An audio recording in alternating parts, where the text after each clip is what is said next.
Well, folks, welcome back to the 3 Minute Horror Show. My name is Ben, I'm your host, and today we're going to discuss the various movies from the Hannibal Lecter universe with Edmonton filmmaker Brandon Rhiness.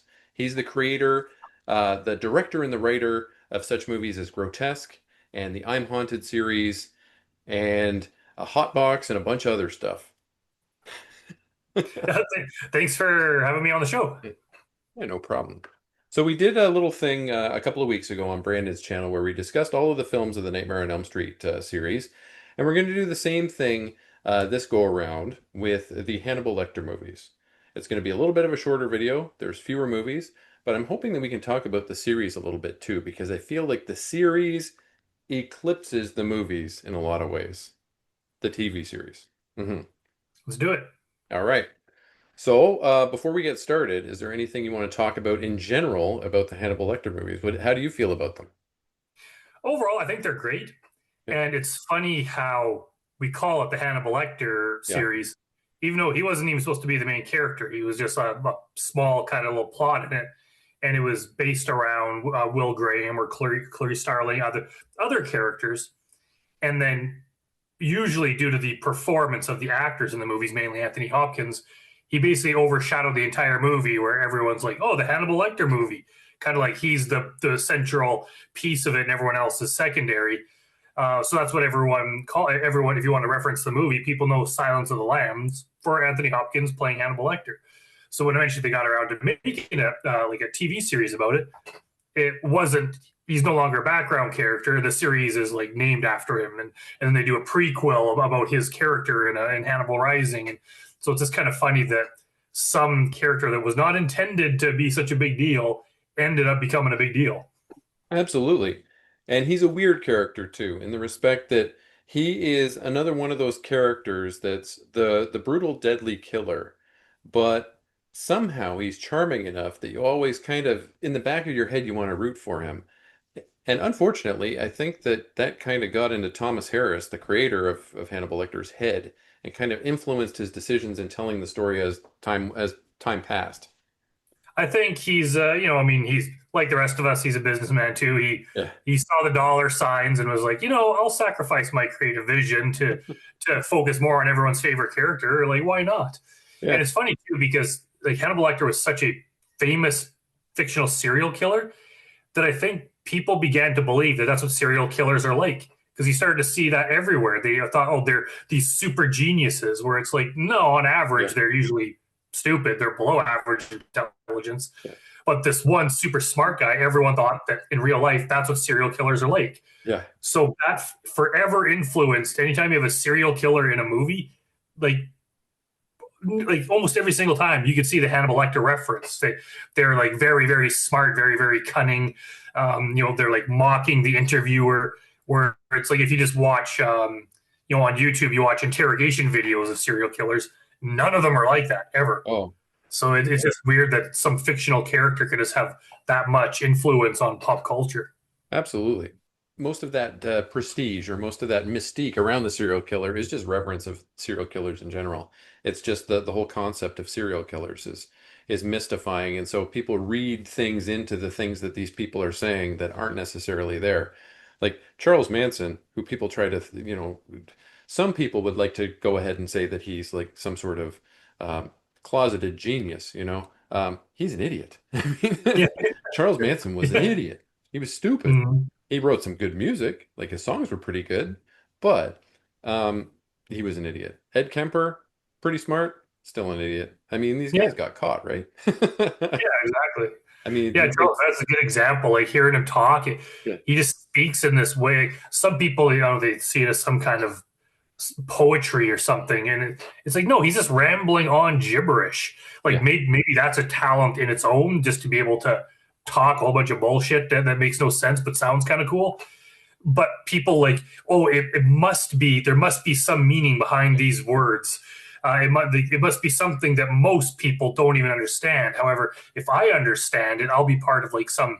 secret group. And it's like, no, he's stupid. Yeah.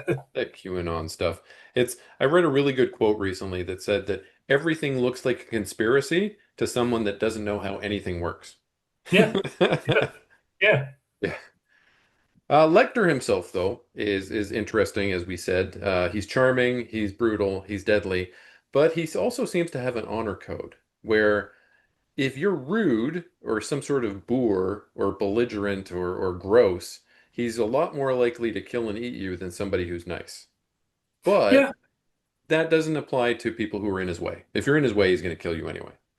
yeah, exactly. Like he does have some sense of he doesn't want to be in prison. So if he has to kill an ambulance driver just to get the hell out of there, he'll do it. Yeah. But he wouldn't otherwise do that. Like he's not like like a Jeffrey Dahmer where he'll just see a person that is attractive in some way and then lure them away. Like he picks and chooses his targets Yeah. partly because that satisfies him in some way, but also probably like he's smart enough not to be impulsive because he knows it'll be easier to get arrested. Hmm. So you'll have to pick his targets and think about it and generally be smart about it. All right, so should we start with the first movie? And should we start with Manhunter from 1986? I say sure, let's do it. Okay. Well, Manhunter was based on the 1981 novel Red Dragon, which I have a copy of it right here. There's my copy. You can see it there. I've read it several times. I read it before I watched the movies.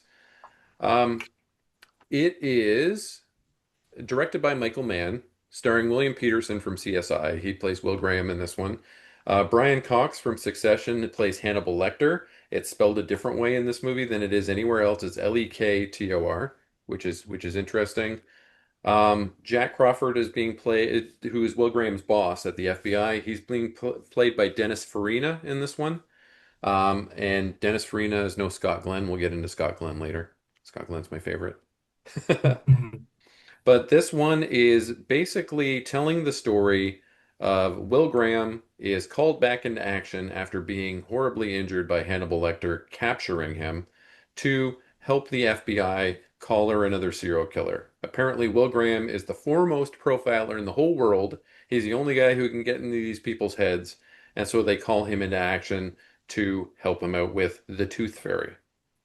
Yes, I. It's funny. I didn't find out about this movie till much later. I'd seen like Silence of the Lambs, and I remember once when I was young, I was in. I might have even still been like a teenager or something. I was in the video store, and I was like looking around. And I heard these two guys came in. We're talking to a guy that works there, and they're like, yeah, we heard that there's like a prequel or a prequel to Silence of the Lambs, and the guy that worked there is like, no, there's not, and they're like, no, we heard about it. And then they were kind of arguing, and of course, I'd never heard of it, so I was like, what the hell are they talking about? There's no prequel to Silence of the Lambs, and it wasn't until years later where I'm like, oh shit, there is. It's just like in a kind of a separate universe by a separate creative team, Yeah, but and it didn't really. I don't remember. I don't think it made waves until Hannibal Lecter became famous. yeah, Then they're like, hey, by the way, someone attempted this a decade before on a much lower budget. But that being said, it's a really good movie. Like I yeah, like Michael Mann. Heat that Michael Mann directed is one of my favorite movies of all time. yeah. It's very well done, but you could just see how limited budget he had.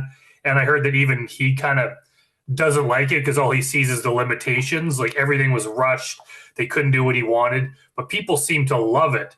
I even heard like people will comment on particular aspects of the movie, like creative choices, and he'll be like, "The only reason we did that was because like we only had an hour to shoot in there. We couldn't get all the shots we wanted, so everything was rushed, and they had to cut parts of the movie." And Yeah.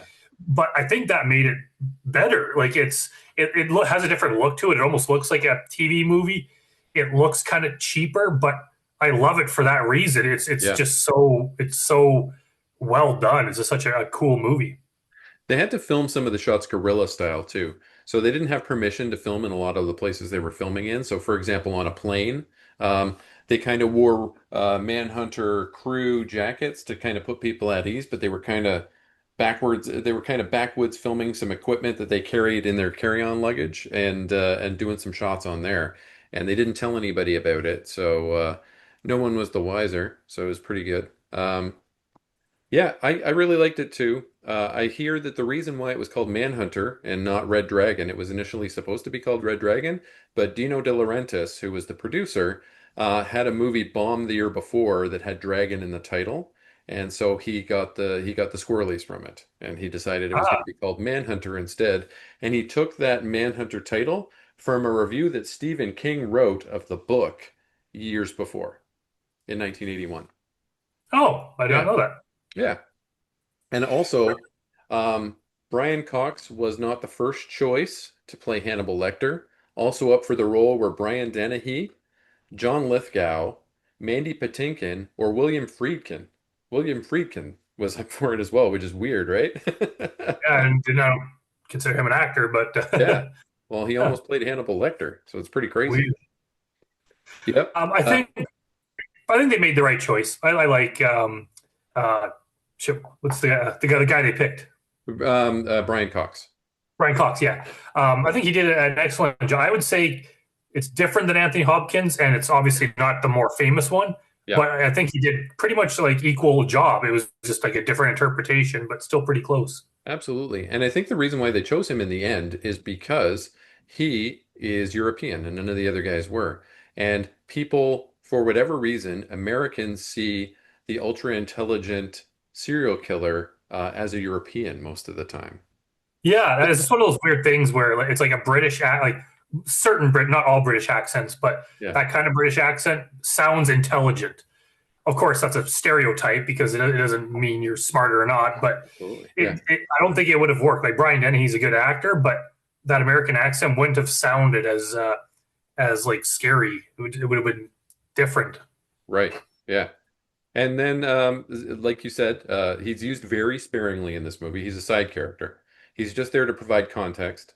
To what's going on with the Tooth Fairy, aka Frances Dollarhide, who's the killer in the movie. Spoilers for a movie that's 40 years old, more than 40 years old.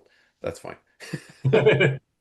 He's played by Tom Noonan. Tom Noonan is really interesting looking. He's an interesting looking guy because he's very tall and he's very muscular in this movie, and he's just kind of got a weird face, if you know what I mean.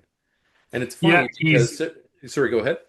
I was going to say he plays Frankenstein in Monster Squad Yeah, because he kind of looks like Frankenstein. He's like 6'10" or some crazy thing, and he's just a an odd looking guy. So he scores all those types of roles because he's just looks the part. yeah, for sure. And they ended up pitting Tom Noonan and William Peterson against each other in one of the episodes of CSI that happened in the early 2000s. Oh, I know Yeah. that. So he played the villain in one of the villains of the week episodes of CSI, and it was a big thing where they were pitting the two against each other. Back to what we said before, I didn't realize that this movie was a thing either until I was in my 20s, and I worked with somebody in my office, and they brought me in a DVD to watch, and it was Manhunter. And I had already read the book, so I was very pleasantly surprised to say, "Oh, geez, I know these characters." When we got into it, this is Hannibal Lecter. I didn't even know until I started, but holy crap, I really like this movie. And if you're eagle-eyed when you're watching it as well, you'll spot a young Chris Elliott Yep, as a part of in a part of the lab tech, and the guy who played Bulldog on Frasier is in it too. yep. Which is funny because Bulldog, the guy that played Bulldog, is also in Silence of the Lambs. Oh, I didn't know that. He's the remember when Clarice goes to the Museum of Natural History or whatever Yeah. to learn about the bug, and he's like, "Oh, cool! Look at this." That Okay. guy, and he cuts it open. Yeah, that's the Oh same guy. yeah, I remember that. Yeah, yeah, yeah. And then Frankie Faison is in a bunch of them as well. So Frankie Faison plays a cop in this movie, a cop in Manhunter, and then he plays in Red Dragon and Silence of the Lambs and Hannibal. He plays the head orderly that Hannibal Barney. Lecter likes. Yeah, Barney. Yeah, exactly, Barney. Yeah, But he's a cop in Manhunter, so he's in that one as well. yeah. I found it so funny seeing Chris Elliott because I don't think I've ever seen him in something that wasn't a comedy. Yeah. Like he's always a funny guy in a funny movie. Now he's just playing some kind of like scientist guy or like a FBI guy, and it's just kind of weird. But it's like, holy crap, I know that, I know him. This one doesn't start off with any of the backstory between Lecter and Graham, like the other Red Dragon that we'll talk about in a little bit. Um, but you're just supposed to know that this happened in the past, that he was horribly injured. I don't even does he even show a scar in this movie? I don't remember. I can't remember. Yeah, I Yeah. can't remember. Well, in the book, the scar is super gnarly. Like the scar is encompassing his whole gut, right? But it doesn't seem to be that way in this movie or in the other Red Dragon. He doesn't seem to have been that hurt. And they change the nature of Hannibal Lecter's crimes in this one. Because remember, in Manhunter, when Will Graham's talking to his son, because Hmm. his son has all these questions about it, and he's like, "Yeah, I guess I got to tell him what happened." Yeah. So he said, he's like, "Yeah, like Hannibal Lecter was murdering young college women," Hmm. which is completely different. I think they were trying to make him look more like a Ted Bundy type serial killer Yeah. because in Hannibal, there was never anything about college women.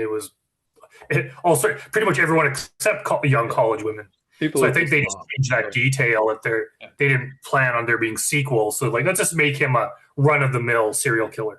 Yeah.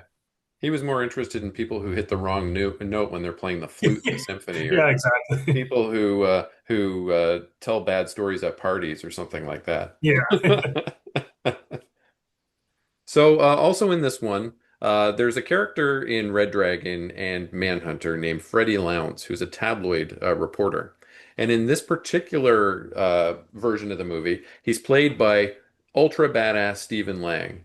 And Stephen Lang is a British actor who's a big tough guy. He's still a big tough guy. He plays tough guy roles, but for whatever reason in this movie, he's doing the craziest New York accent that I have ever heard in my life. It is terrible.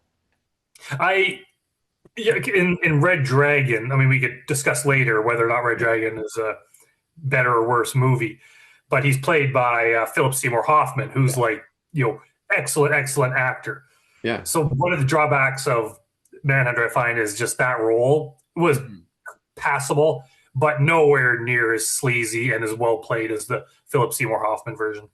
See, now I'll talk about it a little bit more after, but I don't feel like they did enough with Philip Seymour Hoffman's character in that one. I don't feel like they gave him enough screen time. Like they gave Stephen Lang in this story much more screen time, and I Yeah, feel like his death was a lot gnarlier too in this one compared to the other one. yeah, that could be. I know in the book they got into it a bit more. They even Yeah. they show what Freddie Lounds does when he's not working. Like he Mhm. has a girlfriend or wife that he lives with. They just flesh him out a bit more. And I get it that it's not that exciting for a movie, so they had to cut a lot out. But it's just like you have such a an interesting character played by such a good actor Yeah. and probably expensive to hire actor. You figure they could have just done a little bit more with him, but Hmm. Now, I find the character Francis Dollarhide very interesting. And I feel like neither movie spends enough time on him. This movie spends a little bit more time on Dollarhide the character than Dollarhide the killer, let's just say. Um, but Francis Dollarhide, for the uninitiated, was very abused by his grandmother as he was growing up. He was called a freak. He was called a monster. She physically abused him. He was born with a cleft palate, so he had a cleft lip and a cleft palate, and he had that repaired, but not necessarily in the best way. So he didn't have, I guess it was an earlier time. If he got it fixed in the 60s or in the 70s, it wasn't quite as slick as it is now. So it still had residual. It still looked different. Nowadays, when people get cleft palate repaired, things look pretty. It's pretty hard to tell in a lot of cases. But he didn't necessarily get speech therapy afterwards or anything like that. So he feels like a monster. He shatters the mirrors of every room that he's ever been in. He doesn't like to talk. He doesn't like people to look at him. And as a result of that, he really connected with a piece of art called The Red Dragon, The Great Red Dragon and the Woman in the Sun. And he feels like if he collects enough women in the sun, so he forms connections to these women, if he kills enough of them, he'll transform into the red dragon. He'll transcend his humanity and he'll become something wonderful because he doesn't feel like he's wonderful. Did I yeah, adequately lay it out? you Okay. absolutely did. Hmm. Yeah. Um, I I would have to disagree that they didn't use him enough, Yeah. but I think it's more of a matter of personal taste. Like I can see your point, but in these movies, I get it that the villains are very interesting. Yeah. But I like all the detective stuff better. Yeah. I almost wish they had less. Like even in Silence of the Lambs, I wish they had less of James Gum and showing less of the villain. Uh, it could just be my taste, but I just find like I like seeing the cops trying to hunt this mysterious figure, and as soon as you start seeing more of them, Yeah. I find it's like, well, I don't want to sympathize with the villain, right? I want to see the hunt for the villain. That makes sense to me too, but I That's think kind of how I see it. I feel like in Manhunter, they gave Lecter less screen time and Dollarhide more screen time. And in Red Dragon, they gave Anthony Hopkins too much screen time as Lecter because he was so popular coming off of The Silence of the Lambs. And that's a business decision, and that's fine. It just ends up being more of a Lecter story and less of a detective story. Do you know what I mean? Yeah, yeah, Mhm. I see exactly where you're coming from. Yeah, and that was obviously just a business choice because they wanted to have the famous guy in there. But Yeah. another thing you have to point out is, like we said, how just kind of odd looking Tom Noonan was. Yeah. I found Ralph Fiennes in Red Dragon. Like he's a good looking guy. So Yeah. even with his cleft lip, I Yeah. had a hard time believing that he would be self conscious. Like I think that guy that was just that built, and he'd probably have women all over him. Yeah. Uh, I just have a hard time believing that he'd be like that. Whereas Tom Newman, he's like monstrously tall. He's just odd looking. He's kind of like bald. Like he seems like, yeah, that guy would probably be self conscious because he would scare the hell out of everyone.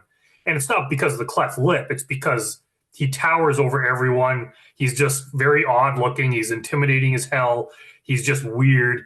So I could see why he would notice the way that people are treating him and think that it's because of his face, Yeah. where it's not. And I think even the blind woman that he actually kind of forms a relationship with Yeah.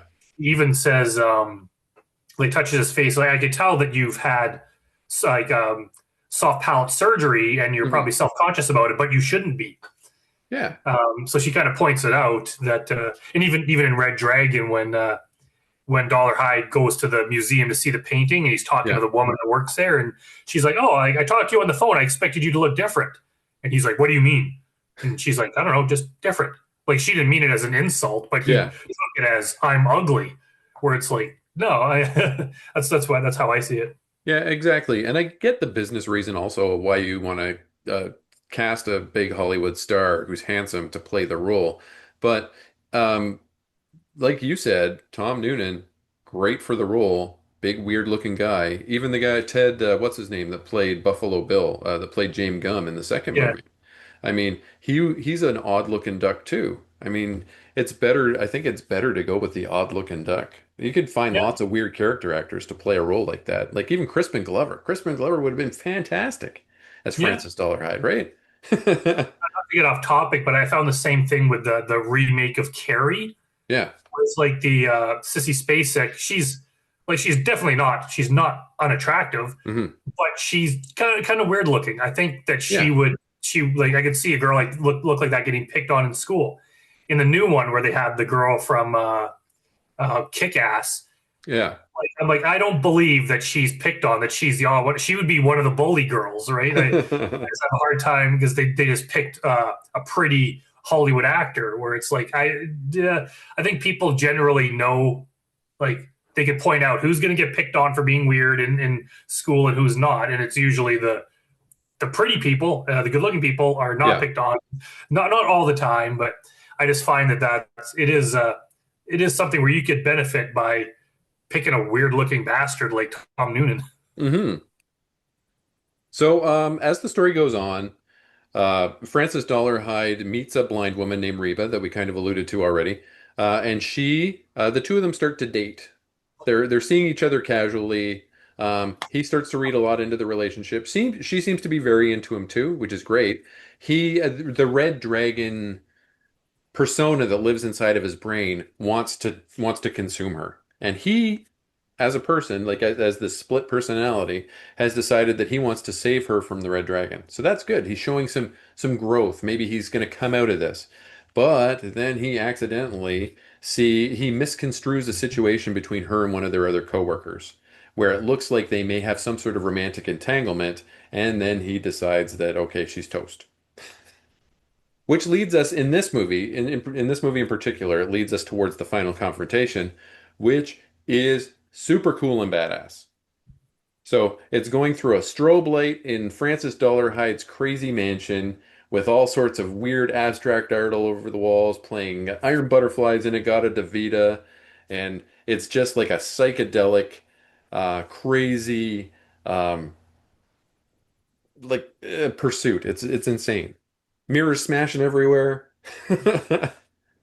Yeah, that was a wild ending. And it's also weird because in both Red Dragon, like the remake, and the book, there was a whole nother part that happened after that. Yeah, It was kind of like spoiler alert, but in the what is the end scene of Manhunter, where the main bad guy Francis Dollarhide is killed yeah, in the book and in the remake, he's actually not killed. It was a fake. They thought he was yeah, dead, and then he comes back again to attack Will Graham, the main character. yeah, So I was expecting the same thing to happen in Manhunter, and then it's just like the end, credits roll. I was like, whoa, and then I was like, in a way, I kind of like that better. It yeah, just because like the fake out, it's very Hollywood. It's kind of like yeah, okay, it's cool, but it's not realistic. It just makes more sense. The cops came, surrounded him, and he was killed. But yeah, that was a totally weird. Like, part of me thinks that they almost didn't they didn't have enough footage or something hmm to work with. So they're like, how about we just edited it in this very artistic way with this like cool trippy song, yeah, and then it'll make it look like we did it this way on purpose, and it worked because it's yeah. absolutely excellent way um, to have the main bad guy die. For sure. And yes, like you said, it does not match the book ending or the movie ending of the other one. What did you think of this one overall? This one I gave a 9 out of 10. Yeah, I'd give it something like that. I just like even on my own reviews, I have a Yeah. hard time giving anything a 10 because I want to leave that wiggle room in case if I ever watch something truly amazing. Yeah. But like I would give it like 8.5, something like that. Not even 9. I can like it's way up there. Like it's just such a well done movie, and it's almost I wouldn't say it's like a minimalist movie. I don't know if that's the right word, but hmm it doesn't. It's not like Red Dragon where everything's all Hollywooded up. Yeah. It's very it seems like a TV movie. It's like something that like just like a very low budget filmmaking team would make, and they have like a breakout hit. Like it doesn't look expensive. Like it's just well made, well executed. Um, but I like it for that. Like I wouldn't want hmm it to look better. Like I like that TV look to it. It just looks like raw. I don't know. It It's feels like an episode of Miami Vice, but grosser. yeah, exactly. It seems like just like a long TV show episode or Yeah. something from that era in the early '80s, and yeah, it's very well. And it's probably like the least famous of all the Hannibal Lecter movies. I bet you Right. even people watching this are like, oh, I didn't even know that existed. And then when you see it, it's like, oh shit, like that's definitely Yeah. a lot of people think it's the best one. Oh, really? Oh, Yeah, I don't think it's the best one. Do you? yeah, I don't, but when I did my review, like my Yeah. ranking, my tier list ranking, I think Yeah. someone even commented they're like, "Manhunter's the best one." It's like, oh, okay. Hmm. Weird. I'm going to call it number 2 in my list, in my overall list. Yeah. So we should probably talk about Red Dragon next, even though it's not chronologically in the order of when it came out, because people are going to be like, oh no, if they're listening to the whole video, oh they're talking about Francis Dollarhide again. What's going on with that? Since the All two of right. them So, go together, right? yeah. So Red Dragon came out in 2002. Once again, it was based on a book from 1981, on the same book as the last movie that we just took a look at. This one was directed by Brett Ratner. Ew, Brett Ratner. He's canceled. He's gross, and he just directed that Melania Trump movie that's not doing so hot. Mhm. And yeah, so they brought Anthony Hopkins back for this one, and in this one, they show a little bit of the backstory between Will Graham and Hannibal Lecter. So they de-aged Anthony Hopkins in the most 2002 way possible, which is awesome. Just kind of like the way they did Jigsaw by putting his hat backwards and giving him a skateboard in the Saw movies. They de-aged Anthony Hopkins by giving him a little bit of reddish blonde hair dye and giving him a ponytail. And that's how you know that Hannibal Lecter is 30 years younger than he is in Silence of the Lambs, or 20, or whatever it is.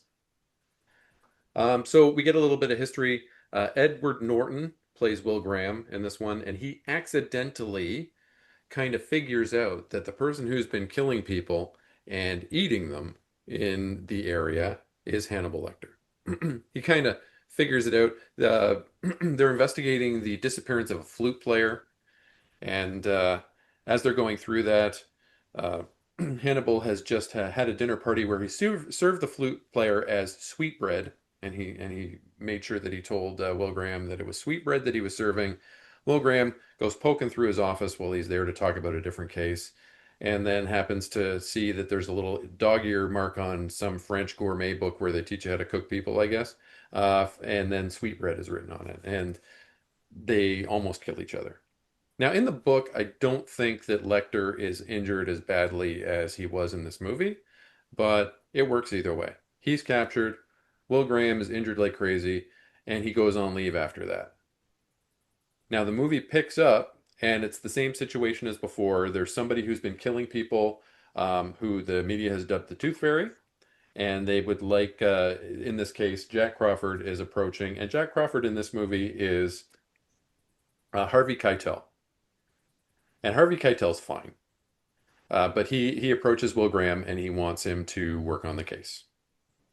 And Will Graham in this case, Edward Norton in this movie, really reminds me of a friend of mine who's an adult film star whose name I won't mention right now. What do you think of this so far? Yeah, I really like this movie. I know there is some hatred for it, and I think a lot of it is undeserved. It's just because people hate the director so much that I think they just, by association, hate the movie.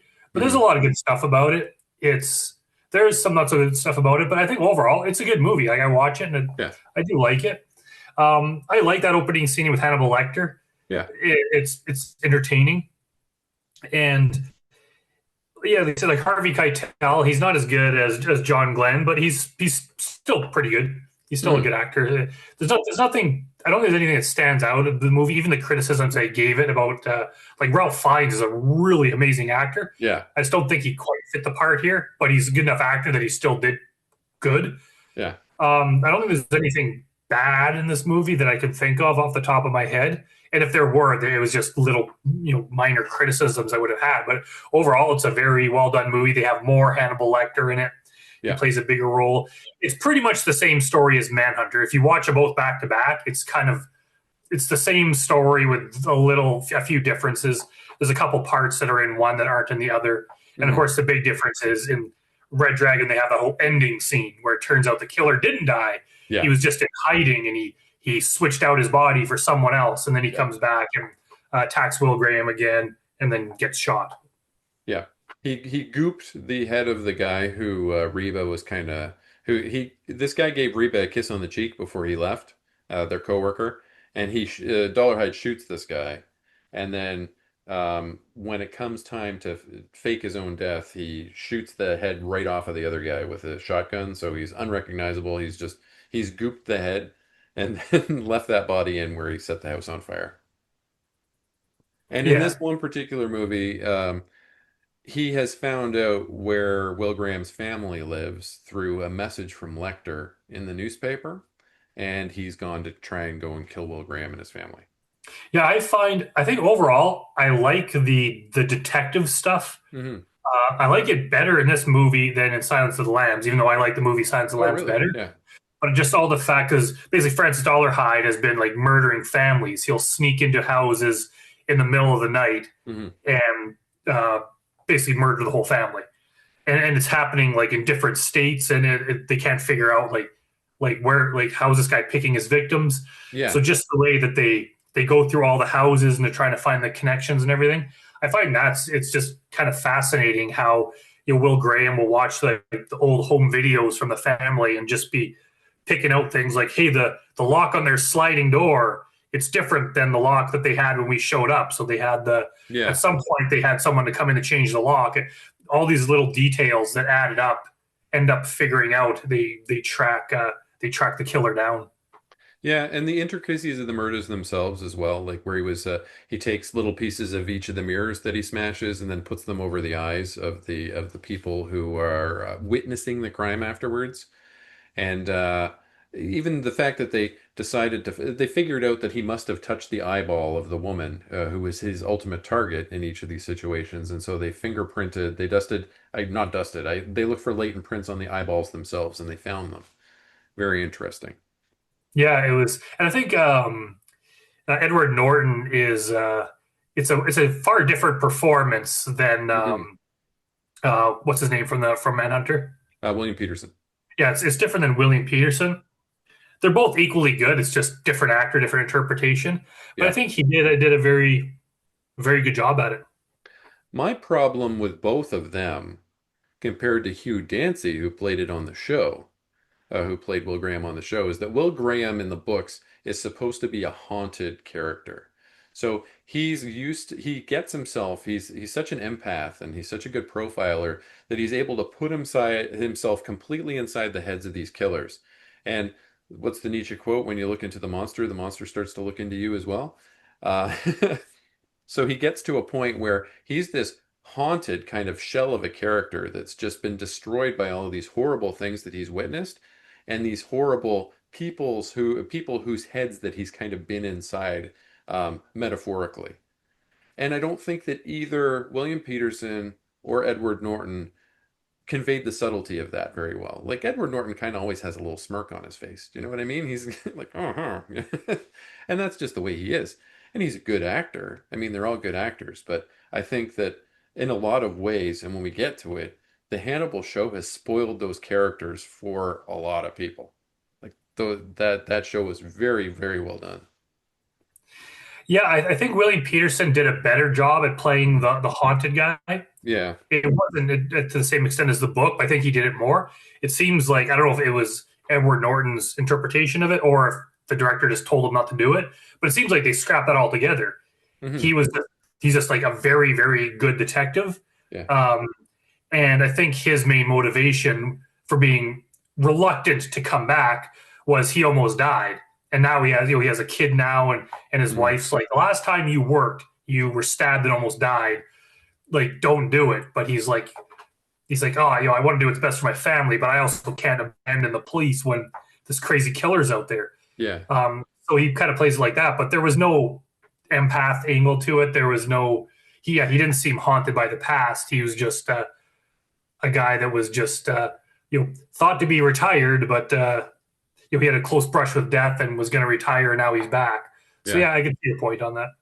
I read that there was a big kerfuffle between Brett Ratner and Edward Norton as well about the first time where he meets Lecter. When he comes back, comes to meet Lecter after he comes back to talk about Dollarhide's character, and whether or not they needed to put in a visual cue of him being nervous, of him being afraid. And what they decided on in the end was that they would just have sweat under the armpits, and that would tell you that he was nervous of his shirt. And that's fine, I guess. But in the book, he was very nervous. He was not playing it cool at all. He was not happy to be there. I think it's part of it too. It's kind of like in any time a movie is made out of a book, the book just has a lot more time to explain Oh everything yeah, to you, for sure. whereas the movie doesn't. So I don't want to criticize it too hard because I think that both performances were still very good given the time constraints. Yeah, definitely. I gotta agree with that. So books are a lot different, and Yeah. we'll talk about how different the books get as we go forward because there's some pretty crazy stuff that happens. Yeah. All right, so why don't we move on to that one? By the way, I would give I think a 6 out of 10. Red Dragon. I'd give it 7. Yeah. Yeah, I'd probably give it 7. All right, let's talk about The Silence of the Lambs, the first horror movie to ever win an Academy Award. Until maybe, hopefully, this year, we'll see. Because maybe Yeah. Sinners might get it. We'll see. Might be Well, the second horror movie of all time to win an Academy Award. So I'm gonna this have was, to sorry, I'm go gonna I'm ahead. gonna have to debate you right there. Is Yeah, like I don't care what anyone says. It's not a horror movie. It has horror elements, but I love the movie. It's my favorite. It's one of my favorite yeah, movies of all time, and I love horror movies. I consider it like a procedural police yeah. thriller. I don't consider it a horror. I, It's a I'm not, crime I'm procedural. not like Yeah. offended when people call it one because Hmm. it's whatever. But I don't see it as a horror movie. But But anyways, continue. I don't either. I see it as a crime procedural, just like the Batman with Robert Pattinson is, but Yeah, it's just a little bit more brutal. That's all. it has like cannibalism and other horrible things in it, so I can see why people would Yeah. see it like that. But it's yeah, I just don't consider it in the same genre. But Yeah, and I hope that it's not for the reason that I'm going to get into in a little bit that they're calling it horror. But uh, we'll talk about that when we get to it. It's going to be the elephant in the room with this movie. This movie is quite controversial in some ways. oh, Yeah, it's based on a novel from 1988. In my mind, that this is a 10 out of 10 movie. It's a young FBI agent, just fresh out of the academy. Clarice Starling, played by Jodie Foster, is recruited to talk with the disgraced cannibal doctor, evil Hannibal Lecter, played by Anthony Hopkins, in his first time in the role, to try and figure out who this character that the tabloids have and the newspapers, the media have called Buffalo Bill, try and find out who he is so they can stop him from abducting and killing women. I believe they're in Virginia or in Washington. I think that's where this takes place. yeah, the murders are taking place like all in different states. But Right, but yeah, that's where this takes place, like in Quantico. right. Yeah, near Quantico. Yeah. I love a good crime procedural like you do. I love it. This is how the book and the movie play out. In fact, the first two books, Red Dragon and Silence of the Lambs, I had a really good time reading them because I really like the cold forensic way that Thomas Harris described things. It was very scientific in his presentation. There was very little emotion um, in the way that the detective work was presented anyway. Talking about how they went through doing what they were doing when it came to the investigation. I really appreciated that. And it didn't stay for very long afterwards, but yeah.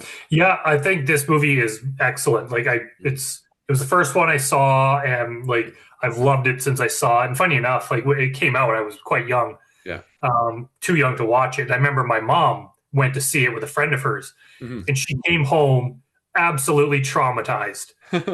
She was just, I remember it was just like a big deal. She was all freaking out, and it lasted for like a long time. And Yeah. even years later, if we'd be in the living room, I'd be flicking around the TV and it was on, or it was like anything about it, she'd be like, "Turn it off, turn it off, turn it off, turn it off." Like she couldn't even like she couldn't even just see like a second of it because the movie just like freaked the hell out of her. And I think even I don't know what happened. My dad had to go and like walk her to the car or something Oh, because she was really? scared. She I remember she was just so freaked out about it. Of course, when I heard that at like 10, 11 years old, I was like, "Hey," I'm like, "I got to see this movie." So I finally watched it and I was like, "Holy shit, that's good!" And I've Yeah. watched it like I've probably seen it 50 times. Like I watch it Yeah. like all the time. Even to do this video, I was like, Yeah, you were "Eh, got watching it the other watching it." day. It's funny because my parents had kind of the same reaction. They didn't go see it in the theater, but they did rent it because I came out shortly. I think we got a VHS player in 1988 and this movie came out in 1991. So we had a video player. They rented it, and this is a movie that I was not allowed to watch. And to give you an idea of the things I was allowed to watch, I was allowed to watch RoboCop. I Mm. was allowed to watch Friday the 13th. I was allowed to watch Nightmare on Elm Street. I wasn't allowed to watch the Silence of the Lambs. Yeah, pretty crazy, but yeah, pretty controversial too. Ted Levine is the character that played James Gumb slash Buffalo Bill, Yeah, and and he's definitely an underrated actor. yeah. You see him pop up. I was just watching um, American Gangster the other day, Mhm, like Denzel Washington and Russell Crowe, and he plays one of like the more senior like police officer guys, mhm. and you can always tell by his voice. Yeah, He like face, he's got different facial hair. He looks different, but as soon as you hear his voice, it's like, oh yeah, that's James Gunn. yeah. He just has that kind of deep voice to it that's very distinctive. He was the police chief on that Monk series too. Yeah, yeah, yeah. Yeah, which And was interesting. he was Bosco, one of the cops in Al Pacino's crew in Heat. Oh, and Heat, right, right, right. I've only seen Heat a couple of times, and that's Uh, probably losing all my movie credibility by saying that, but I watch mostly horror stuff, so that's forgivable. yeah. Scott Glenn, like we talked about before, is in it. He's my favorite Jack Crawford. Scott Glenn is one of my favorites of all time. I could watch him in anything. I loved him in the Daredevil Netflix show as Stick. He's just cool. He's like a grumpy old man with a gravelly voice, and he's just awesome. Which is funny because I think in this one, like he's not in it much. Like he's in it a little bit. In the Yeah, book, he was in it a lot more. In yeah, Red Dragon, Harvey Keitel, who plays him in Red Dragon, yeah. he's in it a lot more. He does more exciting stuff. Like he's more Mhm. involved in the all right, everyone, do this, do that. He's kind of controlling Yeah. the investigation. Where in this one, he like talks to Clarice a bit. He it's a very small part. So I think it's great that he could just put his stamp on it, make such a memorable role for such what could have been a forgettable part played by Yeah. a lesser actor. He's based on Jack Crawford's character is based on a guy named John Douglas, who was one of the FBI's first profilers. So that show, Mindhunter, that was on Netflix, he's the young guy from Mindhunter. So they didn't name it, they didn't go name for name or anything like that, but John Douglas is supposed to be the young guy who, in real life, was tasked with going to speak with the different serial killers around the country in the United States and do audio recordings and ask them questions to get to the bottom of why they do what they do. And he kind of started the behavioral science unit at the FBI. So that's Jack Crawford was based off of this John Douglas guy. I've read some of his books too. Oh, okay, that's interesting. Yeah. At one point in time, I think I told you before in our interview, I wanted to be Batman. I wanted to be a detective. And that didn't pan out in the end, but I kind of do detective work now for real life. So. Oh, I'll talk about that offline, though. I'm not talking about it on here. Um, yes. So Anthony Heald, I think that's how you say his last name, plays Dr. Frederick Chilton in this one. And he is the, I guess, warden psychiatrist at the mental hospital where Anthony Hopkins or Dr. Hannibal Lecter is being kept. And he is a Philistine. He's gross. He did reprise that role in Red Dragon, so he was the same character and the same actor played the character in both movies, and like we said, Frankie Faye's on as well. Uh, Anthony Heald is very good at playing like a little kind of snivelly weasel type of guy, and he was certainly that in this movie and in the last. Um, I think that maybe we should talk about the elephant in the room with James Gumb. So James Gumb is a character who is he's been deemed Buffalo Bill, like we said. He's collecting skin from different women from across the country to make a skin suit for himself. And they go to great lengths to explain that James Gumb is not a trans character in the movie. Um, Discussing the intricacies of James Gumb and his desired transformation is kind of difficult because it is a very sensitive issue for a lot of people. I am very aware that he's used by transphobes as a cautionary tale for bathroom issues and for protecting women from the evil trans and that sort of thing. Uh, but I'm also very aware that trans people are far more likely to be the victims of violence than they are to be the perpetrators of violence. Uh, so I can certainly understand. So I don't really want to. I don't think that either one of us needs to make a political statement about whether James Gumb isn't a trans character. I think that we should just leave it at the fact that. Well, what do you think? yeah, I know when it came out, it was an issue. There were some protests over it and everything. Yeah, It's not all that different than Psycho, with a guy right. who dresses up as a woman and he's the killer. I think, I mean, obviously the 60s it was even further behind, where that was just such odd behavior. You didn't see that it in Mhm. itself was scary. Like a guy who dresses up in his mom's clothes, like what the Yeah, hell? Something's wrong with that guy. Obviously, in more modern days, we kind of chilled out a bit and realized that that doesn't make you evil. And I think the movie got a bad rap. I don't think that they weren't yeah, malicious about it. They weren't trying to say like, hey, if you're a man, but you feel like a woman, you're somehow dangerous. right, Because Hannibal Lecter even says like he's not a transsexual. He just thinks he is. He's basically just right. a guy who's messed in the head. He's trying to find a way to fix what he thinks is wrong with him, and Yeah, he's tried different things, and this is his current one. And his pathology is just so extreme. Yeah. He's basically such a crazy guy that he's taken it, and a violent person that he's taken to these violent extremes. Hmm. And I think if you just look into it too much, you could use it to argue um, pro or anti-trans things. Yeah. You could just misinterpret what they were trying to do. I don't think they were trying to do anything. They were just like, here's a messed up guy doing this crazy thing. We also have a guy who eats people. Like Yeah. this whole movie is just about people doing odd things. So I don't think that there's a Yeah. political message to be. And honestly, other than minor thing, I haven't heard that much about that. No. I think just the fact that that little protest and existed, I think people kind of shone the light on that. Hmm. But I haven't even really heard trans people like criticize it that much. It's like, No. yeah, it's just a movie. It's a cool, scary movie. There have been Um, some things like Lily Wachowski from The Matrix in her coming out statement cited James Gum specifically, not James Gunn, James Gum specifically. Um, I agree in the respect that I don't think that there was a message behind it, and I certainly never realized it until I started, thinking about it a little bit more. But I can certainly understand trans people's reaction to the the message, whether it's implied or not, whether it's intended or not.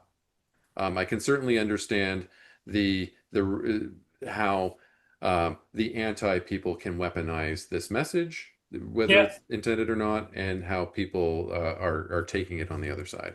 So yeah, yeah, we're on your side, everybody. yeah. I think it's obviously there, and it's something that even if you watch like a documentary on it, it comes up. I think there's other movies that were probably far more Oh yeah, controversial, one side or the other. I think for the most part, this is like you said, it's I wouldn't quite call it an elephant in the room, but it's something to bring up if we're discussing it. yeah. But I bet you there's a lot of trans people who watch this movie and just think it's Oh freaking awesome because it is. Um, and there are movies like, yeah, especially like every decade you go back, there's some where it's like, oh my god, that was so offensive. And sometimes you got to be like, yeah, like whatever. It's just that's just the way things were. It probably didn't. I don't think they're trying to yeah, make some statement for people 60 years in the future to believe, but yeah. it happens. You watch movies from the 30s and 40s, like there's some pretty horrible things that they'll say, and it's like, yeah, I Oh don't know. man, even Sleepaway Camp. Sleepaway Camp is really Oh, bad. I know it, but that's part of the charm of it. Like it's like, yeah, there's stuff in there that's just so horrible, but it's like I wouldn't say I like it, but it's like that's what makes it so ridiculous. But When it's yeah, when it's outright like that, like when it's just right up in your face, I typically will write a review of it, but I won't give it a score. And so that's one of the ones I didn't give a score. yeah, it's like yeah, Yeah. the movie. Yeah, I know a guy a horror filmmaker. The Sleepaway Camp's his favorite movie, um, and it's like yeah, and obviously it's not because of their horribly offensive, outdated. Well, that's not even. If people know what we're talking about, it's not even outdated Yeah. belief. It's just flat. I think they were just trying to be horrible, Yeah. but yeah, I don't. I even to this day, I don't think Silence of the Lambs is that controversial of a movie. Yeah. It's just like yeah, it kind of was a bit, but if it was, I think, especially just in more modern day where the trans issues are coming up more, Yeah. I think you would have heard about it more. And unless I'm just in the wrong circles, but I haven't heard it mentioned. I think it was kind of Yeah. like okay, we pointed out that was maybe it has some outdated views, but the movie is so excellently made. I think people forgave it. Yeah. I think so too. I think so too. Directed by Jonathan Demme. And is he the guy that died on the basketball court? Can't remember how he died. I Yeah. can't remember how he died though. Yeah. I don't remember. Um, the Goodbye Horses scene, dance scene is incredible. It's been used in so many things afterwards. The scene where Buffalo Bill is dancing and he does the tuck under and Yeah, says, I'd fuck me hard." yeah, And yeah, that's pretty memorable. They've used it in a bunch of things since. The song is so creepy and weird too. It fits perfectly in the scene. yeah. He's definitely a scary guy. Like Yeah. I think he's kind of scarier than Francis Dollarhide. Um, like not about discussing their crimes, but just the way they act. Yeah. And I think the guy was just such a good actor.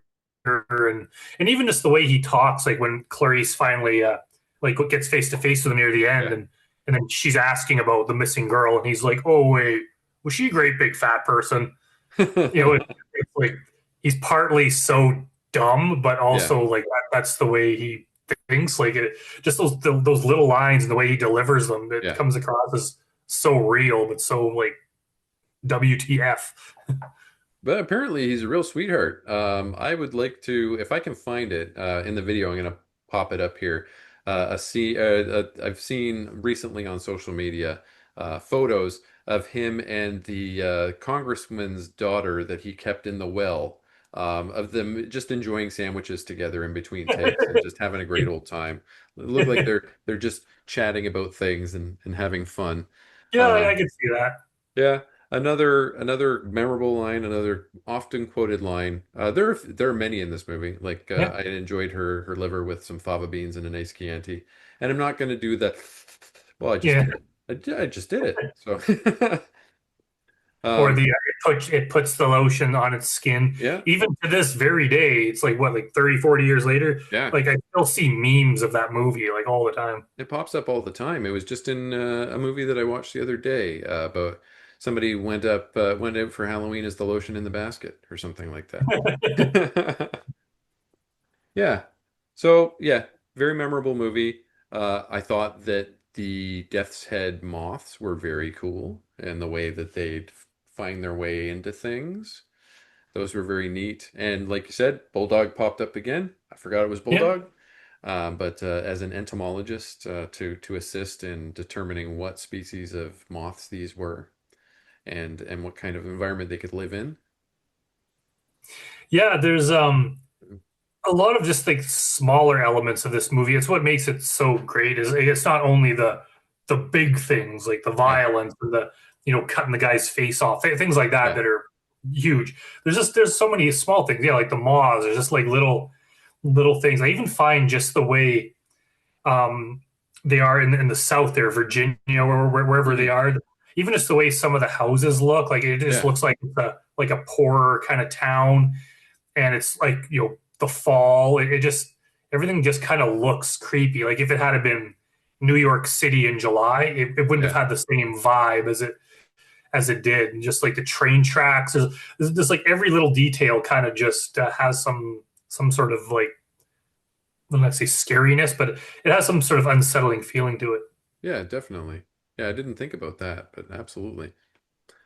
Another And thing the I really like yeah, before we go on is they do it in this movie, and they also do it in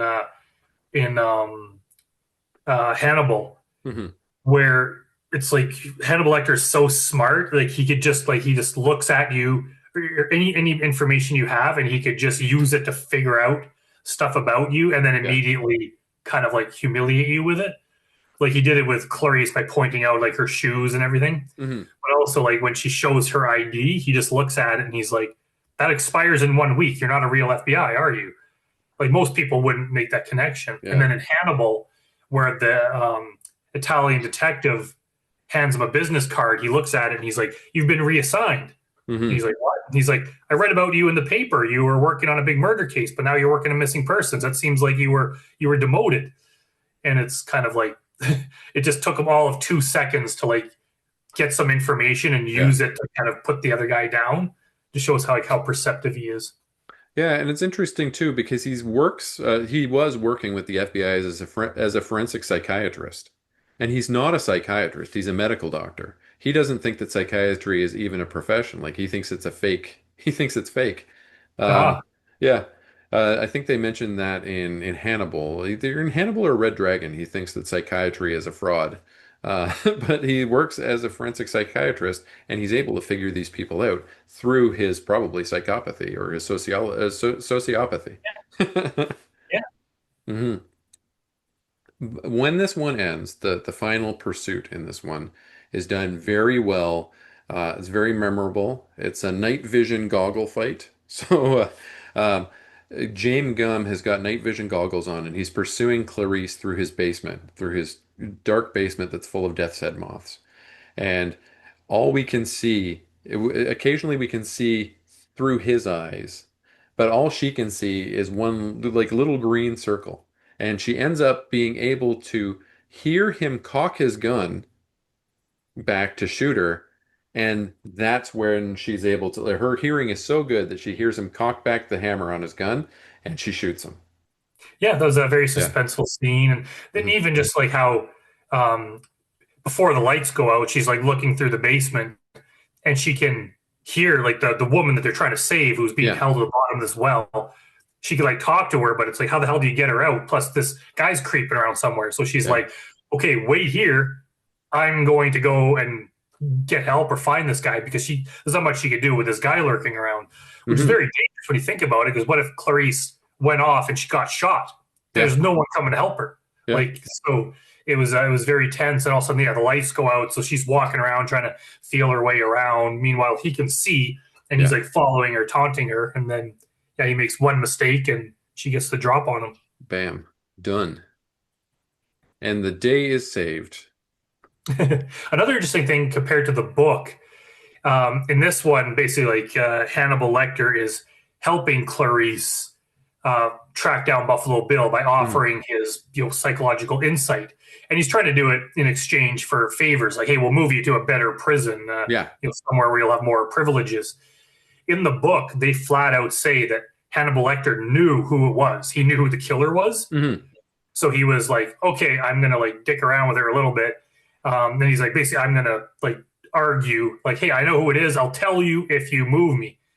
In the in the movie, they kind of obscure that a bit, where you don't know if Yeah. he knows. He kind of hints that he might, and he knows pieces of it and everything, but they don't flat out say it.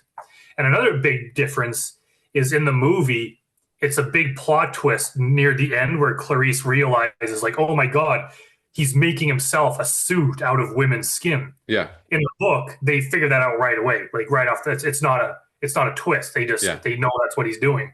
I think it's a better choice in the movie to make that like a aha moment. I think so too. Yeah, I think it worked really well. And Lecter's escape from prison, it won't be too much of a spoiler because we're going to talk about the next movie next where he's out of prison, but his escape from prison was very cool, very cinematic, wearing people's faces and all that sort of business. I really liked that one kill that he did for one of the orderlies or guards where he flayed him and made him look kind of like an angel floating above the cell. I thought that was really cool. Yeah, it's. I think honestly, that's probably one of the best scenes in like all of cinema. Just that the way that whole thing works, where Hmm. they hear a gunshot and the police are going up the stairs. Meanwhile, Hannibal cut that guy's face off and then used it to replace his own face, what looks like he's just badly wounded. And Hmm. then he redresses it, and then he like strings the other guy up like that. It's just Yeah. like, whoa, no one had ever seen anything like that before. That was just nuts. And then it's implied that off screen he's going to go eat Chilton when he's done. So he's going to go join a friend for dinner. Yeah, yeah. At the very end, the last scene of the movie is, which is kind of funny, just how smart he is. Because Yeah. Chilton, obviously, he's trying to get away. He knows he's in danger. Yeah. He's trying to hide, so he goes to Cuba or wherever the hell they are, Haiti Yeah. or someplace. But Hannibal's already there, so Yeah. Hannibal knew where he was going to go before he even went. So the second his plane lands, Hannibal's right there watching him. And That's they another thing. oh, That's go another ahead. big question mark of these movies. How does he get around so easily? This fucking guy. Yeah, he just knows. I think that's what makes him scary. He just knows how to do everything. Like even in Mm. Red Dragon, he asks for the telephone to call his lawyer, but he knows how to like unscrew the top of the phone, Hmm. and then you call the operator using some other number so it won't be tracked. And then he uses that to call some library or something Yeah. to talk to the young woman there and trick her into giving Will Graham's address. Yeah. So he'll just know how to deal with everyone, and he's willing to do everything. Like he can use violence if he wants, but he can also he's very charming, and he's like good at tricking people. So it's kind of like no matter what situation you're in, he always Yeah. has the upper hand against you. He just knows how to manipulate everyone, and he's just especially when he's been in prison so long, he's probably ran it through his mind so many Mm. times. He's like, this is exactly what I'm going to do to get out of this, and this is what I'm going to do if this happens. What I'll do if this happens. All it's going to take is him waiting for the right moment. And Hmm. in Silence of the Lambs, it happens to be Chilton left his pen in his room. So he's like, boom, I got the pen. I could use the pen to undo my handcuffs. And Yeah. then, then it's from there, it's just carrying out his plan. They, I believe that Anthony Hopkins' performance as Hannibal Lecter in this movie in particular should be taught to drama students in dramatic schools in two different ways. First, the delivery of the lines. Yes, absolutely. The way he delivered the lines, the way he delivered every line, the way he looked, the way his face moved when he delivered those lines. But second, the way he moves. So when he moves, when he's not necessarily in prison or when he's escaped or that sort of thing, he moves with a flow. So he moves almost like liquid. Do you know what I mean? He doesn't walk like a guy. Like Idris Elba and Luther. If you've seen the Luther show, Luther walks like a guy. Like he's like, "Brr, brr." But Anthony Hopkins as Lecter kind of slides and kind of shifts and kind of it's almost like he's dancing when he's moving. Yeah, that's a good point. Yeah. He's even as you see like in Hannibal, which we'll talk about soon, but Yeah. a pickpocket guy is trying to like Yeah. mess with him basically, and just instantly he sees the guy, makes eye contact, and he instantly knows something's up. Yeah. So it's like if you see him in public and you're trying to do something to him, Yeah. he's so aware of his surroundings, he'll just see you and instantly know by the fact that you make eye contact that you're planning something. Yeah. So the guy approaches him, and then Hannibal just like sticks him in the leg and kills the guy just by slicing some sort of artery or Yeah. something. He slices Um, the femoral with that yeah, little harpy knife. They call it in the book, they call it a harpy's talon, I believe it's called. yeah. Yeah. So it's like even if you're trying to like ambush him, and the only way you can catch him is you're just going to need a whole bunch of guys just to pile on him. Because if you're just trying to mess with him, he's just so smart that he can figure everything out. And the only reason that Chilton could like mess with him so much is because he was Hannibal was locked in a cell. Yeah. But he's not a super villain. Like he doesn't have special Right. powers. So Yeah. if you lock him in a cell, like he's kind of screwed. But that's why when they transferred him to Pittsburgh or wherever it was, those new cops underestimated him. Yeah. They're like, we know how to keep someone We got this secure. guy. And they Yeah. even had him like in this like giant cage in the middle Mm. of this room surrounded by cops, and he still managed to escape. Yeah. So that brings us to the next one, Hannibal from 2001, based on the 1999 novel. So Ridley Scott directed this one, and David Mamet wrote the screenplay. David Mamet, the playwright, wrote the screenplay of this one. Now, I read the novel before I saw the movie of this one, and I was a bit disappointed in the novel in the respect that it was not written like the other series entries. It was not written cold and clinical and procedural. It was written like a screenplay. So Thomas Harris was describing scenes here when he was talking about how like a lovely sunrise comes up over and like that's the kind of thing that would not make it into the Silence of the Lambs book or the Red Dragon book. And I get it. I mean, the guy knew it was going to be a movie in less than 2 years later.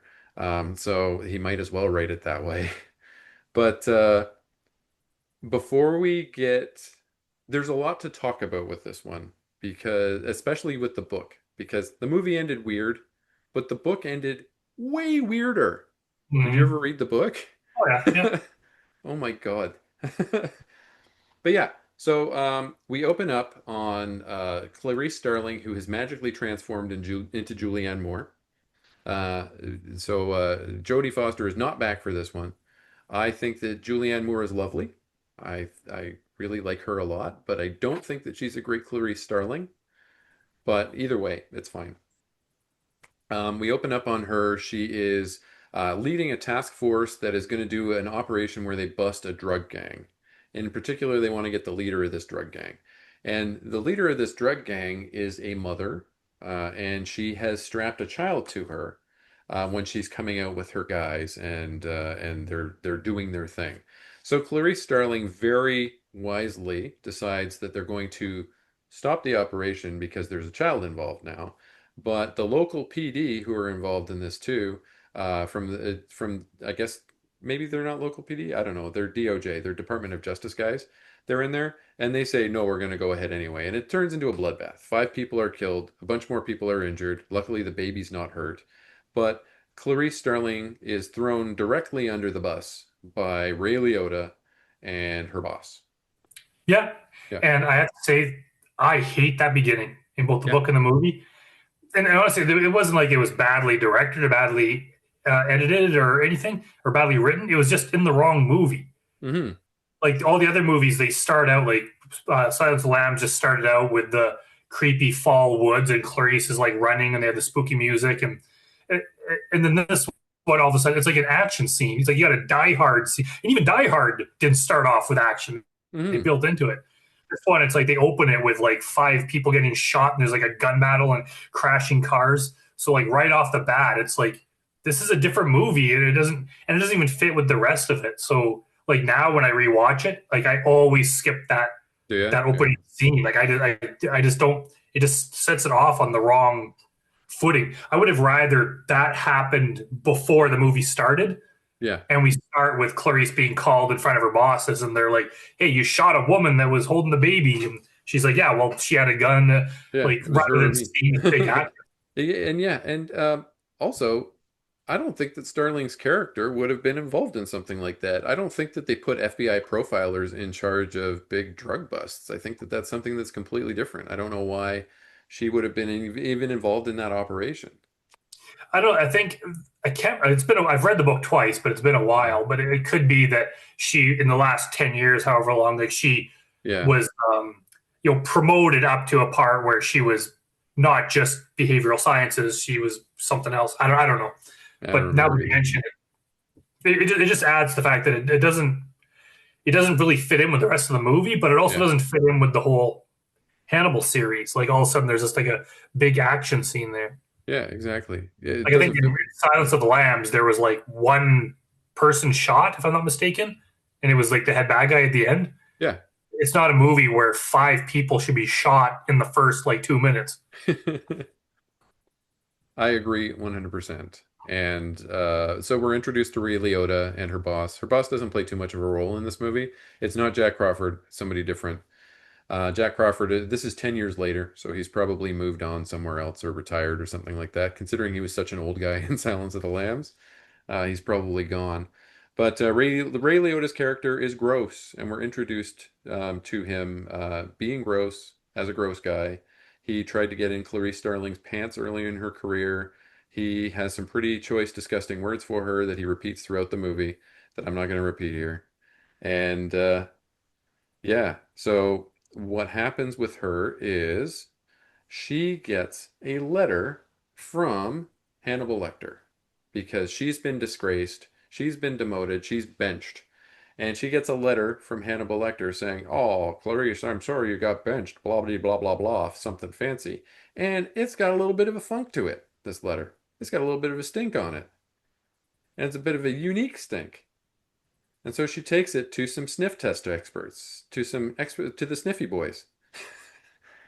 And the Sniffy Boys are Mark Margolis from Breaking Bad. He's the one of the main bad guys in Breaking Bad. He's the wheelchair guy with the bell. And Samir from Office Space, the guy that smashes the shit out of the fax machine and the printer. Actually, I like. It's funny you mentioned that scene because I like that part in the book where they go into detail. Yeah. And I don't know how true it is to life, but they said basically there's these people like that I don't know what their official job title is, but they're very good smellers, and they'll get paid like these six-figure annual incomes, and their only job is to sit around and wait until we need you to smell something, and then you drop what you're doing, and they'll be like, "Okay, we need to track this down. Smell this and tell us what it is," and they'll smell it and be like, "Okay, that's this, and this." You could find it and that's how they track down Hannibal Lecter. They're like, yeah, this is sold in stores in Belgium and the Netherlands, so Yeah. they use that to track them down. But it's just such an interesting thing because I didn't know that even existed. Yeah. Well, I think that their official job title is Sniffy Boys, and they sniff. Yeah, maybe it is. And I really hope that none of them ever has to use the washroom at Union Station in Toronto, in the train station, because they would absolutely hate it if their sniffers work that well. I wonder if COVID-19 really affected those guys because some people, when they got it, their sense of smell kind of disappeared. I don't Because know. that could really ruin your livelihood if you're a sniffy boy and you get COVID and lose your sense of smell, right? Yeah, definitely. Yeah, pretty bad. Meanwhile, while all this is happening, we're introduced to Gary Oldman, and he has no face. He's a character named Mason Verger, and he was a uh, child molester. He was a camp counselor who molested children, and he's a rich kid. And Hannibal Lecter found out about this, said that he wanted to party with him, like in the sexual kind of way that he wanted to party with this guy. And so Mason Verger is like, okay, yeah, I'm a party boy, I'll do that. Hannibal Lecter drugs him. He uses psychotropic drugs on him to alter his mind, and convinces him that it would be a really cool idea to cut his face off and feed it to the dogs. Which is kind of a cool thing to do to a child molester when you think about it. But in this case, this guy didn't die, so he just got angrier and more revengey. Yeah, so basically now he you can't even tell it's Gary Oldman. Like his Yeah, face is really hard to look at. If you're easily disturbed, it's gross looking at him. But of course, he's still wealthy. He came from this wealthy family, so he has servants. He lives in this big mansion, and he's been trying to track down Hannibal for years to get revenge. yeah, So he has a reward out. It's like if you could any information on where Hannibal Lecter is, call us, and you'll get $3 million. So meanwhile, this entire time, Hannibal has been hiding out in Florence, Italy, yeah. and one of the local police officers there, a detective, meets him one day, makes the connection that Hmm. I think this might be Hannibal Lecter, and then he goes on the internet and realizes, holy shit, there is a $3 million reward. So instead of going to the his fellow police officers who are trying to arrest him, he's like, you know what? I'm going to keep this a secret and try to capture Hannibal Lecter myself to get this $3 million. And it doesn't go quite according to plan. So this character's name is Potsy. So he's like not Potsy from Happy Days, like not that kind of a Potsy, but Potsy like P-A-Z-Z-I. So he's that kind of a Potsy, and he's played by Giancarlo Giannini, very good, very accomplished Italian actor. I don't know if he's still with us. He smokes a lot of cigarettes, so he probably isn't. But he's really good in this role. He is a he comes from a long line of uh, people with a family with issues, like a family of people who aren't great. So he's not a great guy. Like Brandon said, he decides he's going to go for the ransom instead of doing the right thing and putting this guy in prison. Lecter is impersonating a doctor named Dr. Fell who wants to take over the local library in Florence, like the Venetian library, or not Venetian, the Florentian, I don't know what they call that. The Florence Library, where all the fancy stuff is. So he wants to take over that library because the guy who was running it disappeared under strange circumstances, and that means that Lecter ate him, right? Uh, so so this guy disappeared. This detective was also investigating the disappearance of that guy, and that's how he kind of came into contact with Dr. Fell. And he made a big mistake in accessing the FBI's most wanted list using his own computer at his home because that's how they determined that this Italian guy knows where Dr. Lecter is. Clarice Starling ends up calling the local police station looking for a videotape of the perfume shop where Lecter bought the stuff. And he kind of uh, intercepts that and makes sure that they don't get the evidence so that he can try and do this on his own. And one thing that I noticed, or huge difference from the movie, or from the book rather, in the movie, is that Verger's sister Margot is a huge character in the book. Mhm. Berger's sister Margot doesn't exist in the movie, and I think that a lot of the roles that she played, a lot of the things that she did, uh, the doctor that takes care of Mason Verger, played by Zelko Ivanek, who is still in lots of things, very unique looking guy. I believe that he does a lot of the things that Margot did in the book for Mason and to Mason in the end. But yeah, um, so yeah, Lecter and this detective cross paths many times socially, and it's very tense every time because he's always just gawking at Lecter, and Lecter can always feel those little beady eyes in the back of his head. They looking right at him. He turns around and stares right into his face, and oh my God, it's just so. It's so anxiety. It's so anxiety inducing. Yeah, and it's funny too. It goes back to how I mentioned earlier how Lecter could just like look at a piece of ID or card and just he instantly knows, or he can make eye contact with someone. Because when this Italian detective he calls the phone number that he found online to figure out how to get this $3 million, and it says first you have to prove that this is really Lecter, so you're Mhm. gonna have to get his fingerprints. So he's like, okay, I got to get him to touch something. But Yeah. as he's watching him, he sees that Lecter, like he was at a restaurant drinking wine, he'll always wipe down his glass. So he's Mhm. not leaving prints anywhere. So it's not so easy to do. So the Italian guy, they're like, oh, they have to move out all this junk that this missing librarian guy left behind. They have to carry it out. So he asks Hannibal, like, oh, could you carry this big trunk out? Or can you give me a hand with it? Knowing that Hannibal will grab it and then he'll have to leave fingerprints on it. But Hannibal just like hesitates for a second, and then it's kind of weird Yeah. because he's just like, why do you just tell Hannibal's like, why do you want me to touch this thing so badly? And it's just like, oh, it took him like all of 2 seconds to instantly figure out the guy's plan.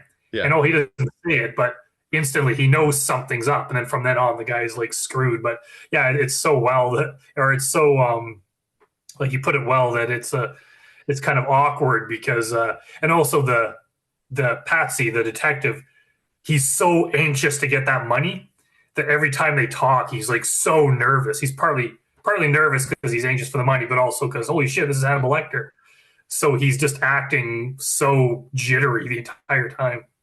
And it's weird too because he doesn't seem like he needs the money, so he's just being greedy, and that's probably one of the things that, or do you think he Kind did? of. Yeah. But remember, they hint. I think in the book it's a bit stronger, but basically he has this like younger wife who's like Right. super hot, and he's trying to live on a policeman's salary, but they Hmm. have this expensive house. He's like showering her with jewelry. He's And she basically wants to go to in the debt. opera. Yeah, brings her to the opera, things that basically he can't afford. Yeah. So he's like, oh shit, if I had $3 million, that would help me out. Yeah. So he's not really desperate for the money, but he's desperate to maintain his wealthy lifestyle, I gotcha. which I guess is still a form of greed. Hmm.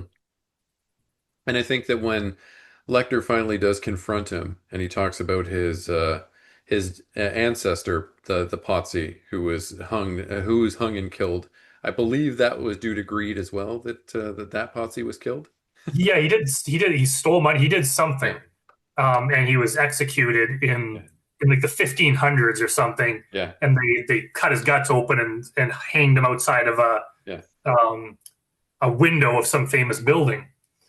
Which, of course, Hannibal couldn't give up that opportunity to be like, hey, I can be part of a history that like 500-600 years later I Yeah. can do the same thing to another ancestor of that guy, It which he was does. done really well, and he did it in front of a lot of people, including And an that's entire probably group of Chinese tourists. if you've seen the trailer or any clips from the movie, Yeah. that part where Hannibal finally reveals himself that he's like, "Hey, I know that you know who I am," and Hmm. kills him. It's one of the most famous parts in the movie. So, Yeah, if you know anything about the movie, you've definitely seen that part. for sure. And what was I going to say about? I love the Italian setting.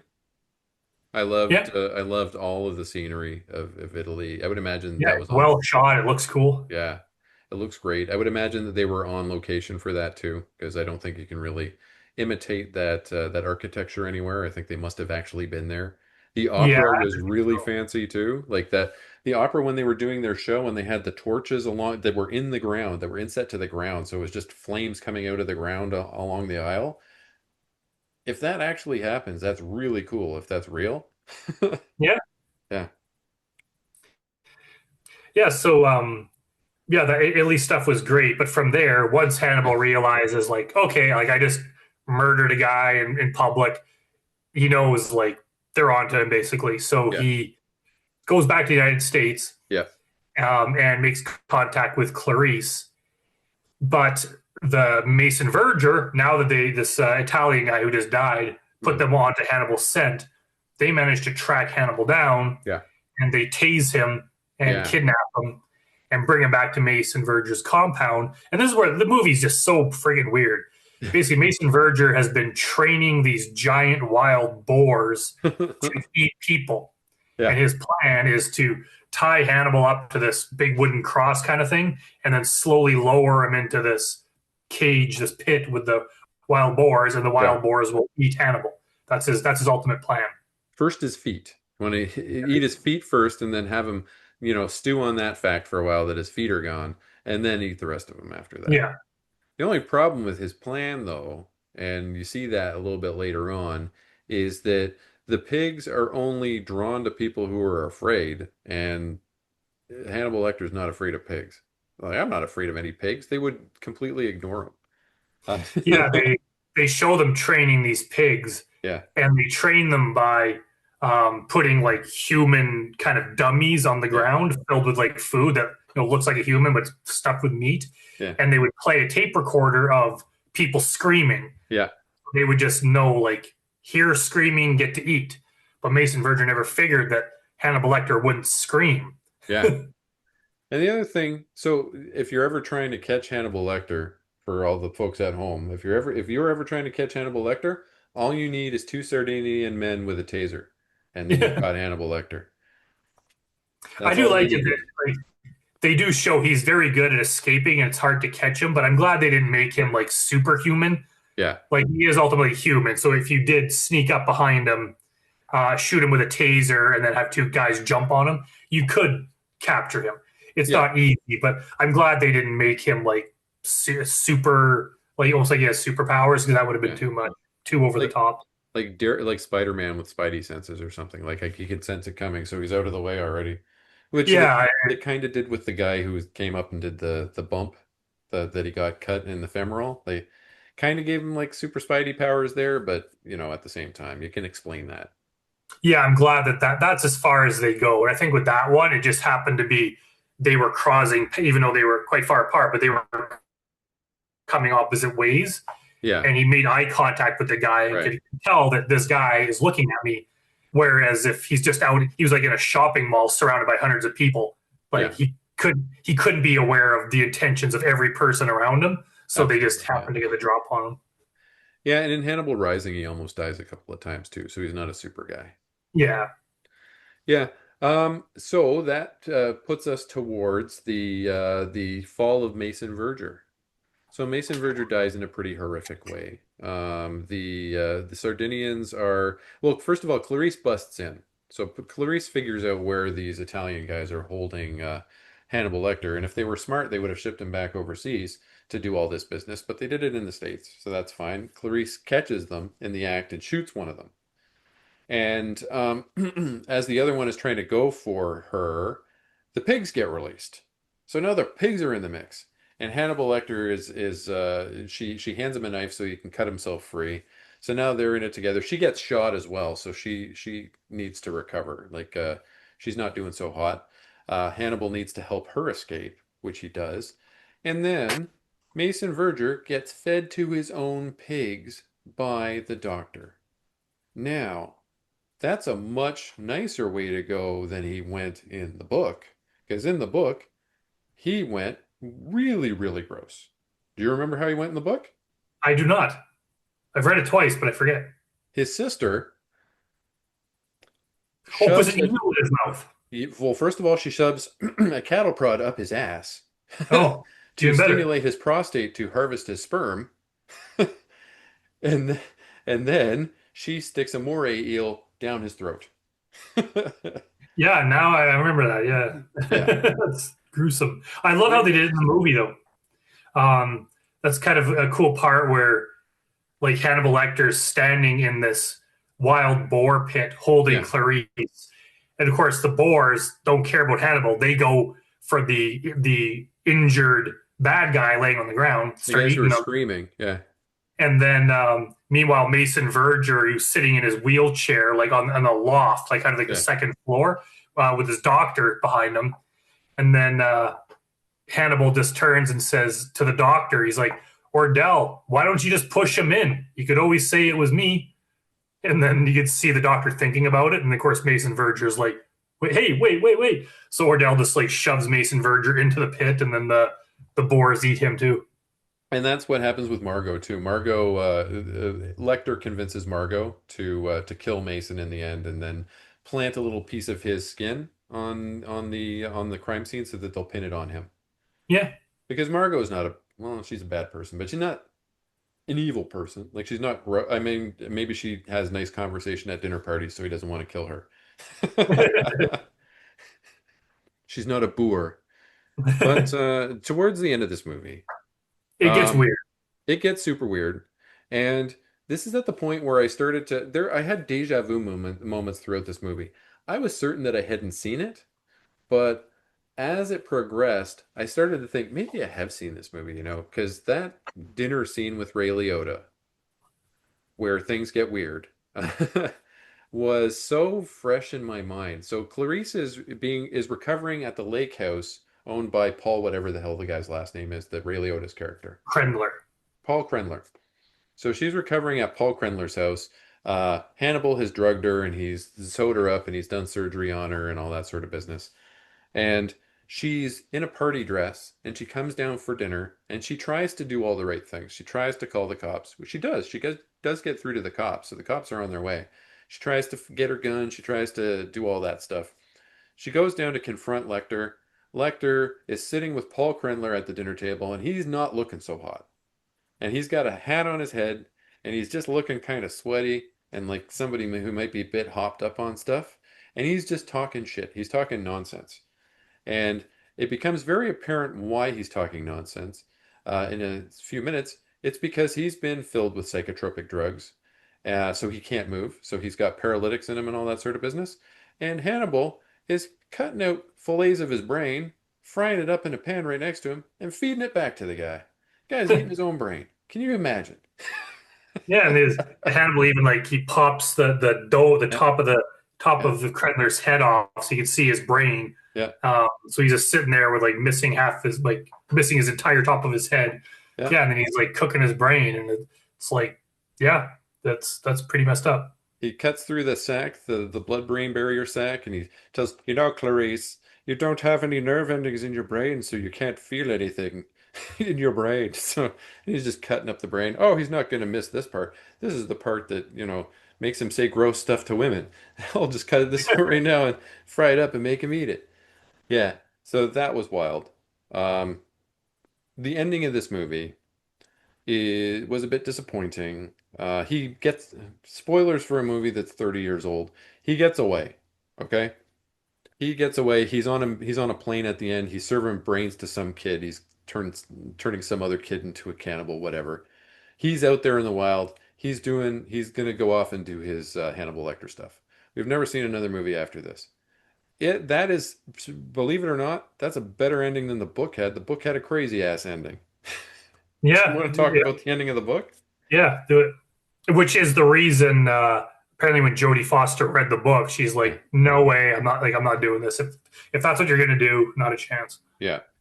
So, in the end of the book, Hannibal Lecter and Clarice Starling get into a sexual relationship with each other and they run off together and enjoy the rest of their lives. She completely throws away everything that made her Clarice Starling, like her fine, upstanding moral character, her do what's right attitude, her, we got to bring this guy to justice. She gives it all up in service of this guy, this serial killer that she's been tracking for her entire career. And isn't the very last scene of the book is them eating a body together, isn't it? I think so. I can't remember off the top of my head. Or It he might was have like, even been Barney because they kind of ran into Barney somewhere and then Barney was kind of running away from yeah, them. I can't. Barney was in this movie. He played a smaller role. Yeah. Barney had been the the mental hospital where they worked, like from Mhm. Silence of the Lambs, had been shut down. But I guess when Barney left, he kept a bunch of Hannibal Lecter's stuff, and he'd been selling it like on eBay to make extra money. But they don't really go into it beyond that. In the book, he plays a bigger part. In the Yeah. book, I think he starts dating Mason Verger's sister, doesn't he? Isn't that I part of the think book? so, yeah. Yeah, so he plays a bigger part. But yeah, I just remember pretty much everything after the pig scene in the book and Yeah. the movie is just it's like, is this really happening or is this a dream? And it just it I don't know. Again, it didn't seem like it was in the right movie. It was like Yeah. going a bit too far, and it was just too weird that it leaves a bad taste in my mouth. Yeah, same here. And I'm glad that he's never come back to the well. Maybe they will after that. I was saying to somebody on Facebook the other day, maybe after Thomas Harris passes away, they'll make another movie where somebody else picks up the mantle and starts writing the character. Maybe they will, who knows? But the end of this book was masturbatory nonsense. It was Yeah, goofy shit. It was completely take your character, take everything that's great about your character and throw it in the paper shredder. yeah. Like it makes you doubt, like you said, if Clarice is willing to throw away like all her principles, everything she's ever stood for, just for some guy that's like what 2, 3 times her age. Yeah. Like it does. It's kind of like now you doubt everything she's ever done. It's Yeah. like so she basically she's always been a scumbag who's willing to sell out her principles. Like all of a sudden it's like wow I don't like her anymore. Like Yeah. it. Yeah, she'd Um, be one of the people that he'd kill and eat. Like how is she different than Paul Krendler? Paul Krendler was getting paid off by Mason Verger. He was gross and all that kind of stuff. So like how is she any different from those people? yeah, and if that's what if she's willing to um, basically be party to a guy who commits regular serial murders, she's an accomplice. And Yeah. she's also, if she's eating them, she's now accountable too. Yeah. So Paul Krendler, like, yeah, he was a sexual harasser and a scumbag, but at least he had some moral principles. Like Yeah. he would still arrest a blatant criminal. So yeah, it's just all this. It's like, yeah, why would you? It just seemed like he was like, you know what? This is probably going to be the last book I write. He's like, I'm going to go out with a bang in the craziest, most shocking way possible, just to completely surprise everyone. Like, I don't get what he was thinking. Yeah. I don't either. And that was the end of Hannibal. Hannibal, despite its misgivings and despite the fact that it had a lot of goofy stuff in it, I still give it a 7 out of 10. It was beautiful. It was well shot. It was a good movie. It's just there were a lot of weird decisions in it. Yeah, I like the movie. I even like the book. Like I said, I've read it. I Yeah. read it twice. It hmm is a good book, hmm except for some things. And the movie, it's of the ones we've discussed so far, it's my least favorite. Yeah. But it's still pretty good. Like it's still worth watching. Like I say, every time I watch it, I skip the opening scene because I hate it. But the rest Yeah. of it is like, yeah, it's like it's well made. Like it was directed by Ridley Scott, wasn't it? Yeah. Yeah. Yeah, Absolutely. Yeah. like Blade Runner guy. it's like yeah, it's very well done. But I get it; they were trying to do something different, but there's a limit to how different you can be before it's like, okay, now you're just too far off base. For sure. And that brings us to the last movie, which is the prequel, Hannibal Rising from 2007. This one had a book that came out in 2006. I had not read the book or watched the movie, so this was a first one for me. It takes place in World War II, just at the tail end of World War II, where a very young Hannibal Lecter and his sister Misha are being ushered out of Lecter Castle. I guess they were aristocrats in Lithuania, the Lecters. And the Soviets and the Nazis are about to get into a big old fight in Lithuania. So they decide that they're going to get out of the castle and go to their, I guess, summer home. I think it's some sort of cottage that they own. It's the middle of the winter time. As they arrive there, the Soviets roll in on tanks. They want some water. They're not going to kill these guys. They just want some water and then they'll move on. But as that happens, the Luftwaffe start flying overhead and everybody starts shooting at each other. It's a massive cluster. All the adults are killed, and it's just two little kids left behind. And then a group of Nazi sympathizer mercenary scumbags come into the house and take over. Yeah, that's the setup. I I'll have to say like this was a well-made movie. It's a good movie. I wish it didn't exist. I don't want to see a prequel of where Hannibal came from, and I don't think any serial killer, especially Hannibal Lecter, Yeah. needs to have some sort of event to justify what he did. Like I just think he's just some guy that was messed up. Like it happens in real life, right? Like Yeah, it's not like one event in your childhood led you to being like this. yeah, It's probably a lot of things, and it's just like okay, these Nazi sympathizers were starving in the winter, so they ate his little sister. yeah, So that made Hannibal turn into a cannibal. That doesn't make sense. That is just stupid. yeah. It It's it stupid. it's ridiculous. And basically, the movie, all of a sudden, it's a whole different vibe from all the rest of them. Yeah. It's a revenge story. It's basically Hannibal tracking down these four guys. Was it four? I think it was four of them. I think it was more. I think there were five, but Okay, maybe it was right. five. But yeah, these guys that ate his sister. Yeah. He's tried now. It's years later, and he's like in his 20s now, and the war is over, and these guys have moved on, and they're doing whatever. So he's tracking them down to get revenge on each one of them and kill them in some sort of horrible way. So it's kind of like half slasher movie Yeah. where he's just, finding a different, unique way of killing each guy. But for the context of the movie itself, if this was the only movie that existed, it's like, okay, that's a decent story. Yeah. But how would that explain? Why would he later on? Why would that make him want to be a cannibal? Yeah. Wouldn't it make you not want to be a cannibal? And after he got revenge on these guys that killed his sister, wouldn't that be the end of it? Why would he still have this compulsion to carry out heinous murders? It doesn't explain anything. It's just so Yeah. weird. And he ate their cheeks too. So he only ate people's cheeks. I don't know why he just ate their cheeks, but he ate their cheeks. And That's the not their butt easiest cheeks place to either, do their the face makeup cheeks. on, I think. So Yeah. Not butt cheeks. Maybe butt cheeks kind of too. why in if you've seen Birdemic, the movie, I've not uh, seen Birdemic. I'm going to though. but they all have everyone's has scratches. It's always on the cheek, just because that's like the easiest place to make put makeup effects on. I think. Well, first of all, from the scumbags that ate his sister, we have Reese Ifans and Richard Brake are two of them. And those two guys are two of my favorite guys. And I love Reese Ifans as a villain. He is a wonderful villain in this movie. He is amazing. I think he made the movie for me. And he wasn't in it a whole lot. But Richard Brake as well, star of recently come in with Rob Zombie, so he's in a lot of Rob Zombie's movies. But he was the original Night King in Game of Thrones. He was the guy up on the horse dressed in blue, or all made up in blue. He's a Welsh American actor. He's really good. Rhys Ifans is also Welsh. That's interesting. Hmm. I never put that together. The two of them are. Something that really struck me in this movie that kind of took me out of it over and over again is how much the kid that played young Hannibal Lecter looks like Andy Samberg. Holy shit, he looks like Andy Samberg. Yeah, Apparently yeah, this that kid died in 2022 in a skiing accident. So that kid died. yeah, hmm yeah. I think I read. Now that you mention it, yeah, I think I read that.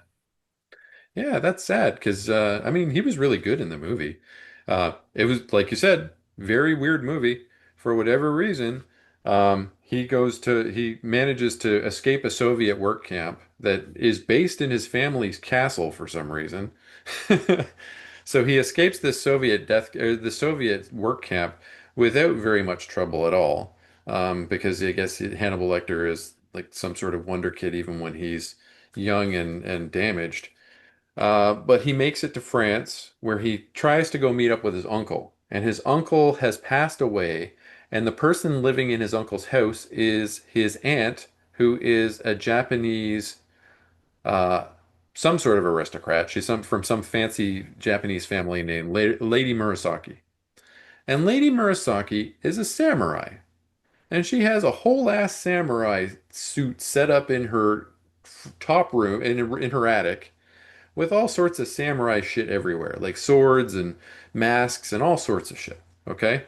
And for whatever reason, she trains Hannibal Lecter to be a samurai.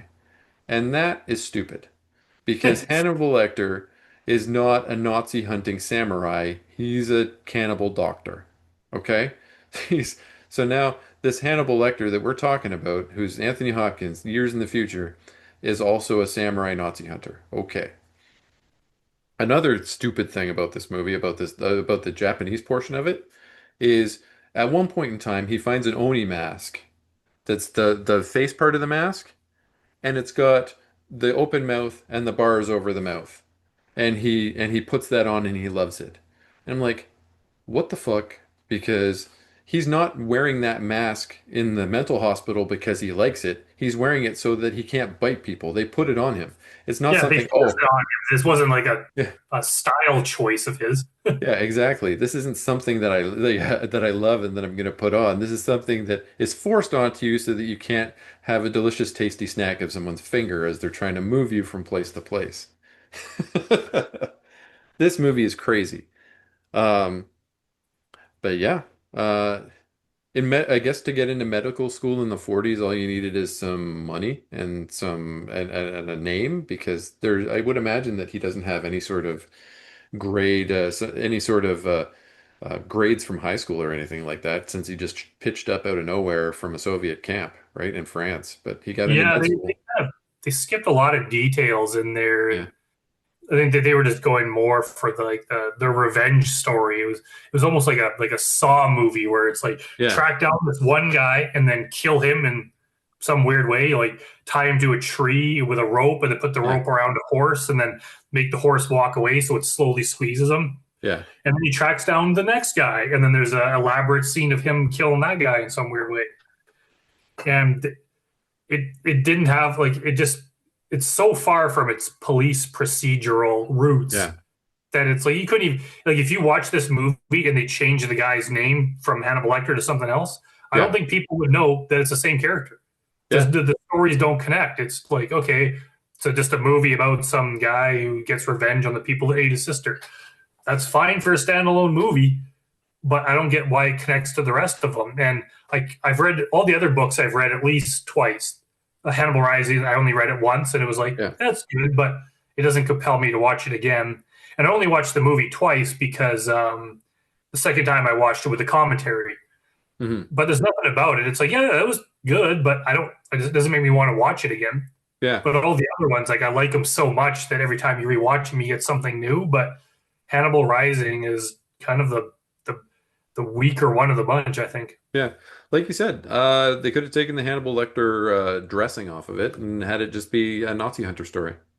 Yeah, Would have yeah, been good. exactly. Yeah. And it's yeah okay. So it has like Nazi elements in there, and then it Yeah. has like Japanese samurai elements, and like the World War II stuff. It makes sense because given Hannibal's age, he would have been a young boy during that time. Yeah. That makes sense. But that doesn't mean just because you were 10 during World War II doesn't mean you need to put that in the movie. They could have started it with him already in the US and he could have Yeah. oh he fled Europe during the war and his family set up here and then tell some other story. It was just it's like this is what they chose for Hannibal's origin. I don't think Yeah. they should have told his origin. He's much more scary and interesting if you don't know where he came from. You don't know. It's like how the hell is why did he turn out like this? I want to think about that rather than being told this ridiculous story. I think they tried to make him scary by looks, just by looks alone, by visual aspects, not by but every time he killed one of those guys, it ended up with you'd see and I'm talking almost every single kill. You'd end up seeing him, just his face, sprayed with blood, big sly grin on his face, like Yeah, big evil grin. And it's just that visual over and over and over again. It's which is funny because like in mhm. Silence of the Lambs, you rarely saw that. The only time you saw Hannibal kind of make any kind of face was you'll say Yeah, he attacked Will Graham. There was a couple parts where he was attacking someone where you'd see him be evil. yeah, But for the most part, he wasn't doing it. And now he's just trying to be like a scary looking killer. And yeah, that actor did yeah, a good enough job. I also find, yeah, now that you mention he looks like Andy Samberg, I can see it. I never made that connection before. I just found it distracting that he looks absolutely nothing like Anthony Hopkins. yeah, The different head shape, I can't even imagine that it's the same character. yeah. Like they could have chosen a guy that has a same shaped face, kind of. This guy like is so different that it's like I don't get why. Or a Like guy that it didn't almost have a makes big me think, scar on his cheek, because this guy had a big scar on his cheek, and Hannibal Lecter doesn't have a scar on his cheek, yeah, and that kind of thing doesn't go away.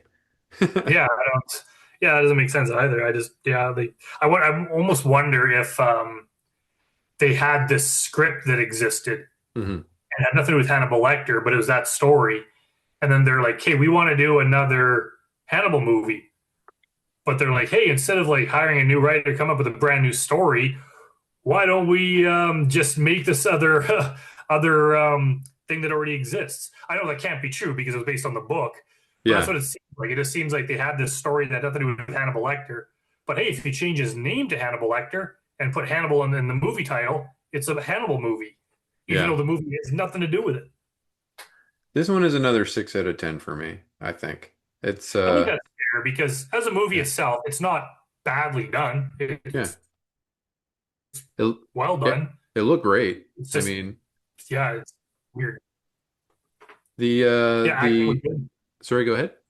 I said the acting was good. Like everything about it was a Yeah. competent movie. It was just it's even the story was actually pretty decent. Hmm. It's just it's supposed to be part of this beloved series that Yeah. people like. So what's the point of it'd be like making a Nightmare on Elm Street prequel about Freddy, but it has nothing to do with actually him being Freddy. Yeah. It's like what if it doesn't explain how he came to be? Well, what's the point of doing it? It's just it's I just wish it didn't exist, basically. Yeah. Well, I agree. But that brings us to the thing that does exist that I think is probably the best, next to Silence of the Lambs on its own, the best storytelling, I feel like, in the entire pantheon of Hannibal Lecter things. And that's the Hannibal series. It's Brian Fuller's series that ran from 2013 to 2015. Fantastic show. Stars Hugh Dancy as Will Graham and Mads Mikkelsen as Hannibal Lecter.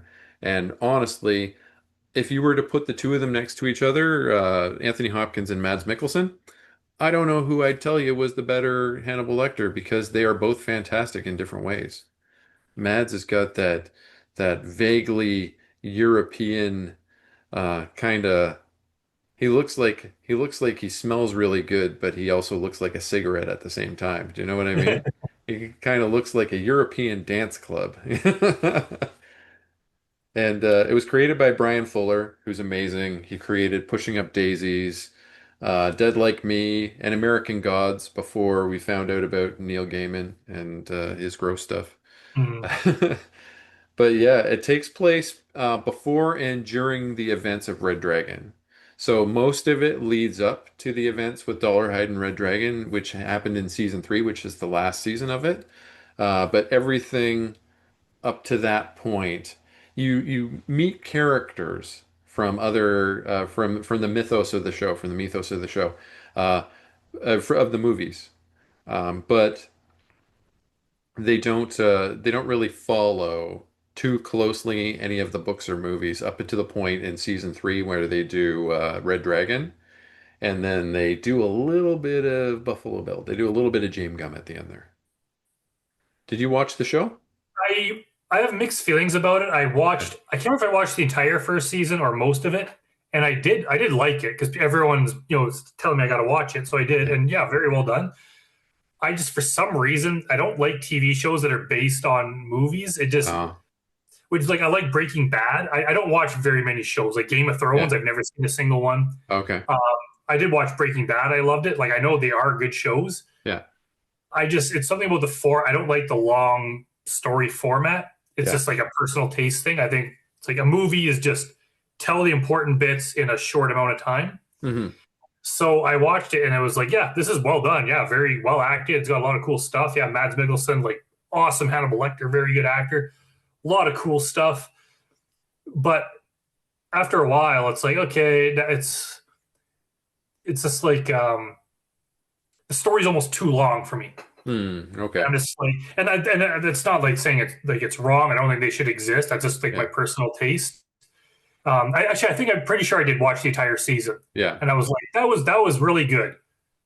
It just didn't compel me to watch the second season. I was like, I watched one, that was enough. Yeah. Um, so that's kind of where I come out. Like I thought everything about it was good. I just think like some things like when they talk about doing a Hellraiser TV show or even Okay. like the Chucky TV show, I'm like, Uh, I'm not watching that. I yeah. love Chucky. I'm not watching the show because that's how I feel about it. Yeah.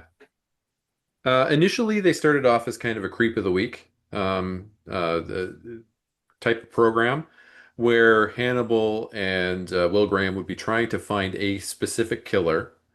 Mhm. And each one of these killers would kill someone in a very unique way. Like they'd build someone into a tree, or they'd have a beehive come out of their body, or that sort of thing. They were all done very well. They all looked cool, and they were all interesting. And what would happen is that Hannibal Lecter would imitate. He would copycat one of these killers in order to help Will Graham find the guy each time.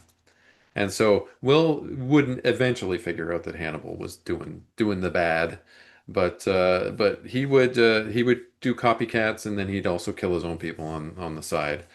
But that's what he was doing in the beginning. He'd also have lots of dinner parties where he was serving fancy people to fancy people, and he made cannibalism look delicious. I'll tell you that much. They had some of those cooking scenes like they used to do in Dexter, where they'd get right in there and they'd show you real close up. They're cutting up an orange and slicing this, and get right in there, show you the meat sizzling and all that sort of stuff. Really looked good. It was people. So, but yeah, that was fancy. It was filmed in Toronto too, so that was fun. One of the kids in the hall was one of the detectives, Scott Thompson. So Yeah. it was nice to see him in there. And they had a lot of different Toronto character actors came in to play the killers in different episodes. Hmm. Yeah, I like the killer of the week aspect of it Yeah, better than the long story. Same with X-Files. Like I like it yeah, when it was just self-contained stories. yeah, Once they started getting into the conspiracy, the ongoing, I didn't like those episodes as much, yeah, and it almost makes me not like the series. It's like, can you just make a box set of only the Monster of the Week X-Files? I yeah. watched that, but now it's like I have to start watching each one. I tried going back watching all the old episodes, and it's like Mm. it's kind of like 1 in 4 is any good. I don't know, that Oh yeah, yeah, I know no what you mean. feelings, but Another weird thing is going to be if they ever make another Hannibal Lecter movie. It's going to be hard to see Hannibal Lecter not be in a homosexual relationship with Will Graham, because those two had such good chemistry in the show. The sexual tension between Hugh Dancy and Mads Mikkelsen was intense. And I think they did kiss a couple of times towards the end, oh but yeah, it was pretty good. Yeah, I really like that show. Um, yeah, I don't know. I'm sure I don't know legally what's going on, like who has yeah, the rights. If there's anything, I don't anything in the works. I almost think they should just kind of let it die. yeah, But it is a popular thing that's probably going to be resurrected in some way, yeah. It's got and to it's be. probably not going to be very good. Yeah. Um, it's just one of those things in modern day. Like it's rare that they make, especially for a movie, Hmm. that they'll make a legacy sequel after a extended period of time, and it's any good. It's very rare. Yep. So, like the last time that there was a really loved, aside from the TV show, like a Hmm. really beloved Hannibal movie was like Silence of the Lambs, pretty much. Like Yeah. Hannibal was kind of mixed reviews. Same with Hannibal Yeah. Rising. Same with Red Dragon. Um, but the back when it was like mega popular and well respected and winning awards, like there was a different generation. So Yeah. like I don't know what they would do with it now, and who knows? They'd probably go down the Hannibal and Red Dragon route, in the respect that they may not have won any awards, but it made money hand over fist, and that's what they care about. Yeah, That they don't go looking for awards anymore. They go looking for the quick buck for the yep, shareholders. yeah, Um, and if there's one thing that Hollywood loves, it is not new IP. So yeah, so they love going back to that well. So they're gonna go back to yeah. that It's well. like if they're making new Exorcist stuff, it's this is probably in the works on some Yeah. level. By the next Hannibal Lecter movie by Rob Zombie or by David Gordon Green. No, I guess, yeah, I'll take Rob Zombie any day. Oh boy. Maybe it'll be Donald Farmer. You never know. That'd be Yeah, fun. All right. So there was one other show. There was a there show was called Clarice that ran for one season, 13 weird. episodes. Yeah, and When it was never that? got picked up. I don't know. I've Oh, never seen it. yeah, I didn't know that even existed. Yeah, it ran for one season. I didn't know it was a thing until I started doing research for this discussion that we were going to have. It lasted for one season. It didn't get picked up for a second, and it takes place after the events of Silence of the Lambs, but before Hannibal. Were these actually broadcast somewhere? Yeah, they were broadcast. I can't tell you what network it was on. Is this like in the 90s or 2000s or This is 2021. oh, Yeah, Jesus. it's recent. It's post-COVID. Huh. Well, I guess during COVID, but yeah, maybe that's why it didn't get picked back up. I don't know, but I never heard of it. So, It's something like maybe I did hear of it and forgot, but yeah, mm, that comes as a news to me. yeah. So that's our take on the Silence of the Lambs Hannibal Lecter series. Overall, really good. There are some really, really high points, and there are some lowish points too. I mean, none of the low point, just like with the Nightmare on Elm Street series, none of the low points are really that low. I mean, even the crappiest movies in the series were big productions with a high budget that ended up looking really great and had a lot of good actors in them. So, I mean, even in the shittier movie, you still got Anthony Hopkins being Anthony Hopkins, or being not him, being Hannibal Lecter and doing his thing, right? And you got Julianne Moore too, and she's lovely, and I love Julianne Moore. Got a thing for tall redheads. I'm married to one.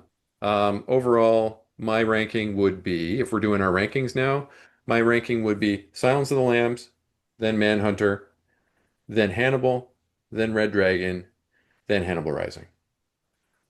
Yeah. And the If you want show to was see kind of. mine, if you want to see mine, just click on the link to my channel. I actually do a video where I rank them on a tier list.